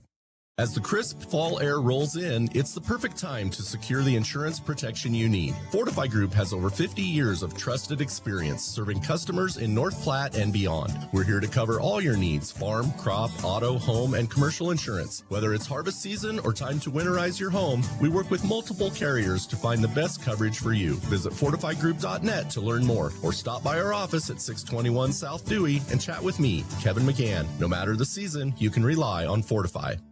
Puro Clean of North Platte delivers fast water, mold, and fire damage restoration services to the North Platte area. Puro Clean knows how challenging those times can be to you and to your family. Their Nebraska-based experts have a winning, reliable combination of training and equipment partnerships. Local, fast to service in the North Platte area. Their average on-site time is 60 minutes, and they'll coordinate with your local insurance provider. Give Puro Clean a call now at 1-800-775-7876 and schedule a visit from a member of the team at Puro Clean in North Platte. When making important life decisions about your financial future or insurance needs, it's important to work with people you trust. That's why at Farm Bureau Financial Services, we don't rely on algorithms, bots, or auto-generated answers. We get to know you, so we can help you get the right coverage and make smart financial decisions. In North Platte, visit Jay Engel at fbfs.com/find-an-agent. It's your future. Let's protect it. Experience the beauty of downtown North Platte and enjoy lunch or dinner at the Cedar Room. The Cedar Room is an unparalleled restaurant experience with this unique atmosphere where modern meets rustic. Enjoy a handcrafted cocktail made with the freshest ingredients by a master mixologist while dining from their delicious American fusion cuisine menu. Make a reservation by calling 308-532-4825 or reserve online at thecedarroomne.com. The Cedar Room, 505 North Dewey in beautiful downtown North Platte. Hands of Heartland has offered support and services for those with developmental disabilities in Nebraska since 1998 and is now bringing those services to the North Platte area. Residential services, respite services, community services, and even day services. Hands of Heartland offers a full array of services from 24-hour supports to just a few hours per week. Learn more today online at handsofheartland.com. That's handsofheartland.com. Hands of Heartland, providing creative opportunities to live and grow. Your husband is pretty handy to have around. He makes the world's best mac and cheese. He's in the Tickle Monster Hall of Fame. And he can teach anyone how to throw strikes. But a busted pipe in a basement full of water? Honey, I think we need a plumber. Is a little out of his league. That's where a homeowner's policy from Shelter Insurance comes in handy. We'll help get your house back in order and your husband back to what he does best. See me, Pete Foltz, at 501 South Jeffers for a free insurance review. The Bulldogs play here on FM 98.1 and 1410 AM KOOQ. Merrick's Ranch House. Lunch specials Tuesday through Saturday with 2 sides, just $10. See them on Facebook. Dine in, order online, use DoorDash, or just call for carryout. Merrick's. It's the Quick Stop post-game wrap-up. Quick Stop never closes, with 24 locations open 24 hours a day. Welcome back here to Bauer Field. The loudest party I've seen in a long time is happening right here on Bauer Field. Dogs with a 51-7 victory over Lincoln High. Jeff Smeltzer did all the stats today. I want to say, as always, a big shout-out to Jeff Smeltzer. Let's take a look at today's game. 409 total yards of offense. The first time this season North Platte has equated 409 yards, 387 on the ground, only 22 passing, and a 51-7 victory. Also, 3 takeaways against this Lincoln High team. Hey. Did that put a smile on your face looking at all that? Oh, it does. It does, yeah. Got it done on the ground. And anytime you have that kind of success on the ground, you got to congratulate that offensive line, because they were just clearing the way for those I feel like backs. success is an understatement of how just absolutely dominant this offensive line was. 3 or 4 of those long runs, nobody got touched, and they were right up the middle too. And that's the toughest thing. It's easy to I say easy, but it's easier to get blocks set up on the perimeter when you're tossing it out there. You're talking about guys off the snap moving people out of the way, and in the second level doing the same thing to get to that point where we saw Will Rathjen 2 long touchdown runs, Carter Still 2 long touchdown runs. Just the amount of distance that was moved from this North Platte offensive line today moved mountains, I think. 71-yard touchdown run by Ty Hanneborg as well. I forgot about that as well. Yeah. Oh, that's how the Bulldog offense, when it's clicking, it's just fun watching this. Ground and pound, and eventually it can break those big ones like it did today. It really did. It's a beautiful offense to run when it's clicking, and everybody got involved. Hanneborg, Rathjen, Carter Still had some big runs today as well. All the seniors, that we wanted to see a lot of time, they all had moments. I mean, the player of the game by far, from just a statistical standpoint, Ty Hanneborg, 3 touchdowns, 2 interceptions. Really wanted that kick return touchdown that coach called the timeout even for, just to make sure it happened. And he had a 55-yard kick return and a 45-yard punt return. Couldn't get into the end zone, but some nice long kick and punt return. So way to go out, Ty Hanneborg, and all the seniors. Every single one of them. And we're talking about guys also who haven't really seen much time that saw time. Gavin Shinost, who hasn't really seen much time out there. He got out there not just for 1 snap, for many snaps tonight, and made some big plays on the defensive line. Sam Stefka came in to kick. Now, granted, the kicking unit throughout most of the season has some trouble. His kickoff, they pinned him within the 10, didn't they? He went right past the defender and got it all the way down within the 10-yard line. Ben Nolda, that's not what I was looking for on that one. Sam Stefka out there. Harper Whitney, we didn't think we were going to see Harper. We've talked way early in the season about, are we going to see Harper Whitney? Not sure if he'd even make it back this year. Yeah, just because of how late that knee injury was last season. We didn't know if we were going to see Harper Whitney this year, as head coach Kurt Altig up in the cold abyss up here sneaks on in. Now, I want you to gaze over here and just look at all those numbers and just smile like we're smiling. It was a perfect way to go out, and it felt so right for how this season went to watch it all come together here at the last moment and be just utter domination from start to finish.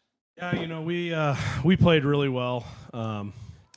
We've had just a gauntlet of a schedule this year. Yes. I think 6 of the 9 teams we played are going to make the playoffs. So, and we played pretty well against some of those teams, but tonight I'm out of breath because I ran up those stairs. I don't blame you. You were out there partying like everybody else was out there partying. Well, yeah, we came out and did what we wanted to do. Smash mouth football, blunt force trauma. Created turnovers and then took advantage of those turnovers and got them out of the game early. Yeah, at Lincoln High, we were talking about just the gaps that were just being brought open by this offensive line. The movement the defensive line was getting, the turnovers, executing those turnovers into points, and also having a strong special teams that really showed out today as well, getting a recovery on a kick, and also putting your team in good field position with some long runs. Now I have to ask, were you trying to get Ty Handelborg that last touchdown when you went for that last punt that Lincoln High went? Because he had 3 touchdowns to that point and an interception, 2 interceptions on top of it. I was actually saying in the headphones, I was like, maybe we should get Ty out of here because he's going to try to score. And that was our thought. Knowing Ty, we knew it. He's kind of the true mentality of, our Bulldog program. He's and I don't want to say how tall he is. He's not very tall, and he probably weighs 135, 40 pounds. But he's got all the fight in him in the world, and he's a tough kid. And I'm super glad he came out. He hadn't been out since he was a freshman, and he came out, and man, he's a whale of a player, and he did such a good job for us, and he's super coachable. And he just came out, and he just made some plays, and when a better time to make plays than the very last game. Your senior year, that's something he'll never forget his whole life. And I think that I love so much also about this game is it really was a focal point on the seniors. A lot of seniors that sometimes don't even see a lot of time had big moments tonight. They saw plenty of action. I just loved how you really incorporated them into this game, and they showed you, the best of them and came up, whether it be big stops, down the middle, big runs, or touchdown receptions or interceptions on their boot. Yeah, this senior class, unlike the ones that we've had in the past, these guys didn't have much playing time coming in. I mean, we had, a couple starters and guys that would be sprinkled in here and there. And they were real green when they came into the season. And, my thoughts were as we went on throughout the season and even this evening was let's get these guys some reps because, I know we were up big, but at the same time, at home, we haven't had much success at home. We haven't won a game. We're going to leave those guys out there as much as we can. And then we had set up early in the week our last little offensive session with our victory formation to make sure we had all of our seniors that were suited up out on the field, together at the same time to end it, kind of how it probably began with them back in, Pee Wee football all those years ago. And of course, I think I already know the answer to this question, but as you talk about how proud of you are not just the seniors that, as you said, were put into a situation where they were going to be elevated very highly into elevated positions because of the talent that graduated last year, but just in general, the fight this team has had this season, how proud of you are. You know what? That's just our mentality, and that's just what we do. And some of that is just, what we ingrain is that, we're always going to go against any team, in Class A football is probably going to have bigger guys than us. They're probably going to have skill position guys that are a little bit, faster. So that's why we run the offense we run. It's hard to prepare for, and it's about, finding those gritty, those tough kids that are going to go and not necessarily worry about themselves and how many yards rushing that they have at the end of the day. They're worried about getting that inch or those 3 yards. Offensively, we're about getting those 3 yards, and defensively, we're about swarming to the ball and 2 guys are always better than 1. That's true, and that was a motto we saw tonight, man. That ball was swarmed with black jerseys, and we, the last couple of seasons have ended the games, the last games of the season on the road at Lincoln High. How does it feel to finally, end a season at home? With the crowd here that was so full of Bauer Field, with not only just energy but also just the countless support that they have shown in week after week when you guys get here. We focused on first off this week is controlling, taking care of business and getting a win in front of our home fans. As we looked at the schedule for the year, we knew that most of our home games, it was going to be a battle. And we played really well at times in our home games, but at the end, when it was all said and done in the fourth quarter, we didn't have the numbers on the scoreboard we needed. It was good for that tonight, not only, for these seniors for a game they're never gonna forget, but then, get a win in front of the fans, get a win at home. And that's, again, is something those guys will be able to take with them the rest of their lives, is that the last time they suited up on Bauer Field, they came out and dominated and got a win. That's what you love to hear and love to see. Well, we also saw a lot of the young guys, not just today, but in the season as a whole. And I say young guys, but a lot of the young guys were predominant starters for this program all season long. Really take me through what's been so impressive about this underclassmen class this year. They got thrown to the wolves, right away, and they kept battling. We had a few injuries here or there, but we had guys step up, next man mentality, and I know we just won this game, and we're not going to get too crazy about looking ahead, but we got we're going to be about the exact opposite of what we were this year. We're going to have the majority of guys coming back with a lot of varsity experience, some juniors, and then we got a whole bunch of sophomores. Yeah. That have a lot of experience, and anytime you have that, and then you can sprinkle a few guys here and there that maybe are new, it's way better for you than when you're bringing in 9 or 10 new guys to try to start for you on a Friday night under the lights. Their first night, against Kearney is going to be completely different next year when all things get set up. Of course, still don't know who we're playing next year with the division change and everything. So it was just fun to see, not just here tonight, but this season, how they performed. And as you said, it's going to be completely weird next year because it's the complete opposite. You're going to have so many people back next year. It's going to feel like you're going to see that experience seep in. Now, before I let you go, Jeff Meltz, you got anything you want to add here tonight? Just looking, I think we missed a turnover on our stats, Eric. We I have think 4? we had 3 interceptions, and then I think Ian Haremsa recovered a fumble on a. See, Jeff and I think every turnover was by a senior. So yes, it was. Yep, so that was nice too. The 2 interceptions by Ty, an interception by Sam Euling, and the fumble recovered by Ian. Yeah, Ty was pretty upset. He had that fumble on that punt. I bet you he was. I told him he made up for it other places. So. Yeah. Knowing him, and that is such a Ty Hanneborg move. And I know we hate to keep looking forward, because that is so far in the future. But do you feel like tonight was a good little teaser of what could potentially come next season? It's always hard to win football games. So anytime you win a game, you don't take that for granted. But it's also good to get a little success. I mean, these guys have, it would have been real easy last week for some of these guys to kind of cash it in and be like, hey, we're going against Millard South. They're this juggernaut of a team, and, we're from North Platte, and we got to drive 4.5 hours out there. But, again, that's not our mentality. We'll play anybody, any place, anytime, whether that's smart or not. Who knows? But, we went out, and I wish we would have played better out there. But that's a mentality that you get, and I talked about this with the guys. Football's a game. Yeah, you want to go out and win, but it teaches you life lessons. And we were wearing all these this pink for our activity secretary who's battling breast cancer right now, and you know what? She's gone through something that's way harder than a football game will ever be.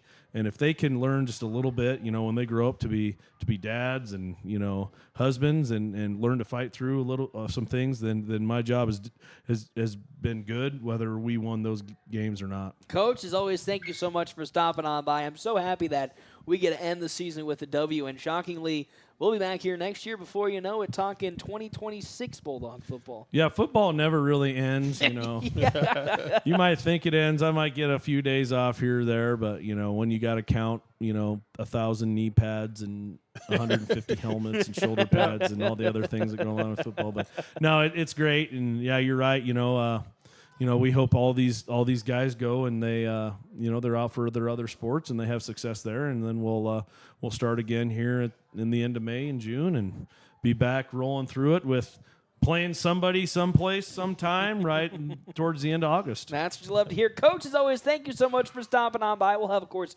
more with our Quick Stop postgame show when we come back.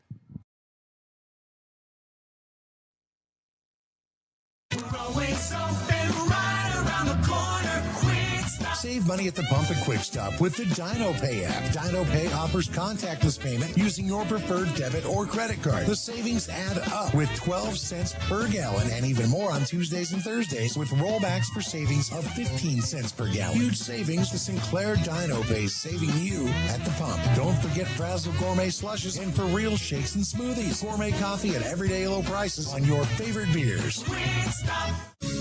Every step should feel great. But if foot pain, bunions, heel spurs, or injuries are slowing you down, Great Plains Foot and Ankle Specialist is here to help. Their expert team of doctors provide top-notch care, from routine foot health to advanced treatments and surgery. Whether you're an athlete, always on the go, or just tired of aching feet, they'll get you back on your feet pain-free. Step into comfort. Call Great Plains Foot and Ankle Specialist today, or see them online at gpfootandankle.com. When the leaves start falling and the temps start dropping, do your windows keep the cold out or let it in? From foggy panes and drafts to cracked or outdated glass, Larry's Glass can help you cozy up your home before winter hits. Repairs, replacements, even custom storm windows. Call Larry's Glass in North Platte today and stay warm, safe, and energy smart all season long. Larry's Glass, 211 West 5th, where quality meets clarity. After I drop the kids off, I have to run across town for a meeting, hit the gym during lunch. Jake has soccer tonight, and Emily has gymnastics? Oh, did I turn on the crock pot this morning? With a never-ending to-do list, it's easy to forget something important, like setting up a life insurance plan with Shelter Insurance. Your local Shelter agent can show you how to create a safety net for your family. Shelter Life Insurance Company, Columbia, Missouri. See me, Pete Foltz, at 501 South Jeffers for a free insurance review. North Platte Post Sports.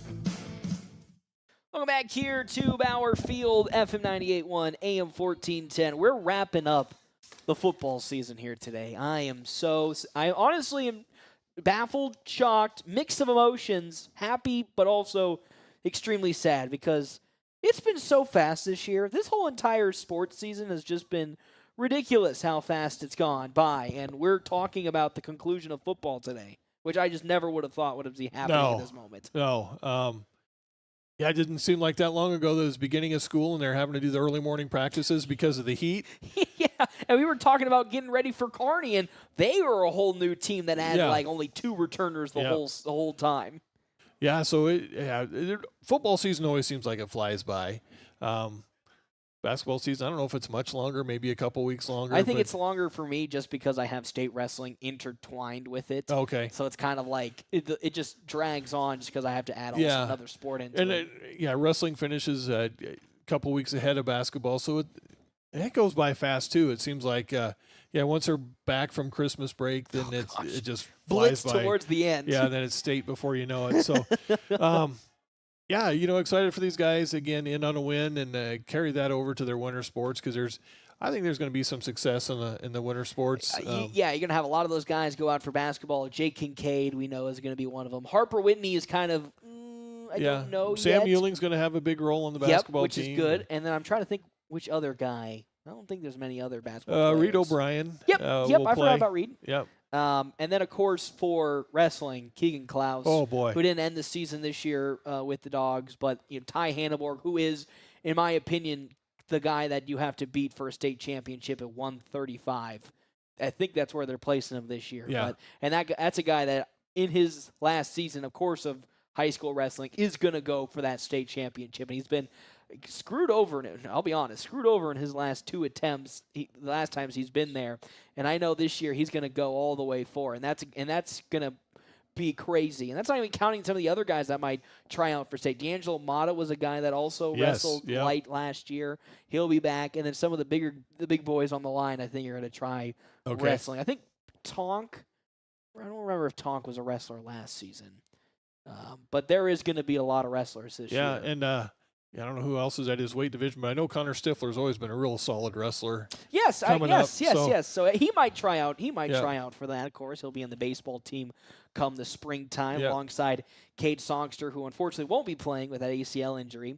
Kate Fries is a name that will be a prominent starter for the boys baseball team as well. Yep. Probably going to be their best pitcher. I think he got a little dinged up, and then that was about time he committed to his college for baseball. So Kansas City, Kansas Community College is where he's going. So I think he just pulled the plug on football. Don't get hurt. Don't blame him. Maybe the college influenced him in that too. Well, he's a great pitcher. Yeah. And he's probably going to be one of their better pitchers on that roster come next year. So don't blame him. But there's just so many people that are going to try out for so many different winter sports. And even for the guys that are coming back next year, we talked about with Coach how exciting it's going to be next year. Right? We don't want to jump too far ahead because we want to remember the senior class and the amazing things that they did this year. But it's crazy what next year's team's going to bring. As we go through these seniors here, Sam Euling, of course, wide receiver senior, Harper Whitney, Trayton Burke, alongside Will Rathjen, Sam Stefka, Isaiah Plunk, as well as Blake Tonkinson, Gavin Shinos, shout out to Shinos getting some action today. Leo Carrizales also getting action tonight. And Colton Altig, all seniors for the football team. So I just love that they got so much time tonight. And how for sure. And I think also how impactful they were in this game is like the perfect send-off to what had been a not only crazy season, but a probably pretty impressive high school career for every single one. Yeah, go out the right way and have the seniors lead the way, so they have a little memory to take with them when they leave North Platte High School. And excited to see what winter sports brings. But again, a perfect way to finish the season for the Bulldogs, and couldn't be prouder for those guys. And excited for next year. Just wish we had a little different schedule this year, Yeah, I wish we had next year's schedule for this year's schedule. So. Or some of the other teams, like, I wish we were in Millard North District where that team, like, has nobody that's, like, really good in that district. Yeah. That would have been nice. But next year, again, whole new system. NSAA is changing the schedules about. There's now only 4 divisions. Yeah, I'm really curious to see how that shakes out. And it's going to be averaged out of your last 2 wild card points seasons. So you'll be put in a competitive division. Top tiers will have more automatic qualifiers for state. Bottom tier, not as many. But again, it'd be nice to have a whole schedule of competitive games. And I think, and again, I feel like it's very late for this to finally come through, and it took Millard South to finally open the eyes of the NSAA. But I think it's going to be great, and I think it's going to be good for these guys too, because you'll be in more competitive games. And you'll be closer. And that builds programs more than getting, I hate to say blown out, but having these types of games where you're facing teams that are top 10 caliber that have returned everybody and you're returning, 2 people. And I'd sent you a text this morning. I was watching St. Pat's play Johnson Brock yesterday, and I was impressed with how many players Johnson Brock had on their roster, and I think they had 38. And I think Benson had 30. Close to 38. Benson had 37 or 38. I thought Lincoln High had the same amount, but that was a Max Preps roster. When we look at the full roster, they had a few more than that. Which is great to see as well, that they're filling out their roster. Yeah. A lot of these teams, Northeast, Lincoln High, even Omaha Benson have took, in terms of personnel, huge steps forward. Yeah, Benson had more than they had last year, but when you see a D1 team have the same roster size as a Class A team, it's like, oh, boy. So, Class A has the haves and have-nots, and I don't know how you fix it. I don't know what the answer is, but no open enrollment. It's really that simple, unfortunately. And that's more difficult because, we as sports people don't like open enrollment because it allows the best of the best from schools to go to different programs. But for, like, educational learning purposes, it's amazing. And the intention isn't about athletics, about giving educational opportunities for everybody. In Omaha, I think there's different pilot programs at each school, they kind of specialize. So you don't want to turn a kid away from a certain program just because they don't live in that district. It needs to be fair for everyone. So, and unfortunately, it just bleeds over into sports, and that's they want try to find every competitive advantage like every sports team normally does. Yeah. So, but I think next year for scheduling, it'll be a step in the right direction. I think everyone's gonna be more competitive from top to bottom, from the lowest bracket district to the Millard South district. That they're always gonna be competitive. Yeah, and on our end, playing the team that has 11 D1 commits is tough because we're just not there yet. But for Millard South, that's I don't know what they get out of that game either. They probably 44 points, like the average. Yeah, and they probably need to play somebody on a little more competitive. West Side, Kearney, all these teams. So I think it's going to be fixed. I think it's going to be a step in the right direction, and I'm excited to see where that goes. And next season will be here before we know it. I know, but we got to talk about the conclusion of this fall season because tomorrow I will be traveling to McCook for a really important volleyball matchup for Mid-Plains Community College as they battle in-state rival, down-the-road rival, McCook, for what could be the playoff game. Each team has 2 games left against really 2 easy opponents after they play each other. And it's basically win and you're in for either team.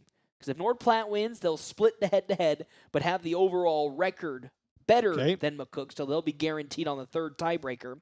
If North Platte loses, then they lose the tiebreaker, and then if McCook magically loses to Lamar, McCook still has the head-to-head tiebreaker. Okay. So North Platte needs to win tomorrow to all but solidify themselves in the last playoff spot for the NJCAA Division I Region 9 South Conference playoffs. All focus is on volleyball for the weekend, and then Tuesday, Lady Dogs. yes, they go to Elkhorn South. They had a match yesterday against Kearney Catholic that technically didn't matter because they already seeded everybody on Thursday. So they were selected in the A7 district, and they will be facing off against the number 1 team in that district, Elkhorn South, on Tuesday, with first serve at 6 o'clock in our quick stop pregame at 5:50 before we then travel down the road the minutes and the days a little later to the first basketball game of this season next Friday for Mid-Plains Community College as the Knights take on Laramie County Community College, men and women's. Women's start at 5, men start at 7. I can't believe those words came out of my mouth. Basketball on Halloween, and then, the very next day on next Saturday, they play again in the afternoon. Yes, they against, play Eastern Wyoming. Eastern Wyoming, yep. Crazy. I can't believe it. So we'll wrap up the fall season, not just tomorrow, but also on Tuesday, potentially. So tune in, as always, FM 98.1, AM 1410 for all Mid-Plains Community College sports, and then same 2 locations, but on our Cedar Room live stream at NorthPlattePost.com. Jeff Smeltzer, as always, thank you so much for helping us with the football production. I'm going to see you a lot more during the basketball season, as always. And Carl as well. We'll be seeing cameraman him extraordinaire till next year. But also thank you to all the listeners out there that support not only the high school sports, but come on here and watch our live streams every single week. We really appreciate you guys taking time out to watch our live streams. It means a lot to me, who puts a lot of effort into make it look hopefully professional and easy to watch. So I thank you all for taking time out to watch and listen and do all the fun things. And can't wait to see you next year for football if your kid plays fall sports only. And if not, we'll see you in a couple weeks for winter sports to begin before you know her. That's right. Cuisine, look no further than Szechuan Famous Foods. From spicy Szechuan classics to mouth-watering dumplings, fresh sushi, their dishes are crafted with the freshest ingredients and traditional recipes. Whether you're dining in or taking out, every bite is a taste of China. Visit Szechuan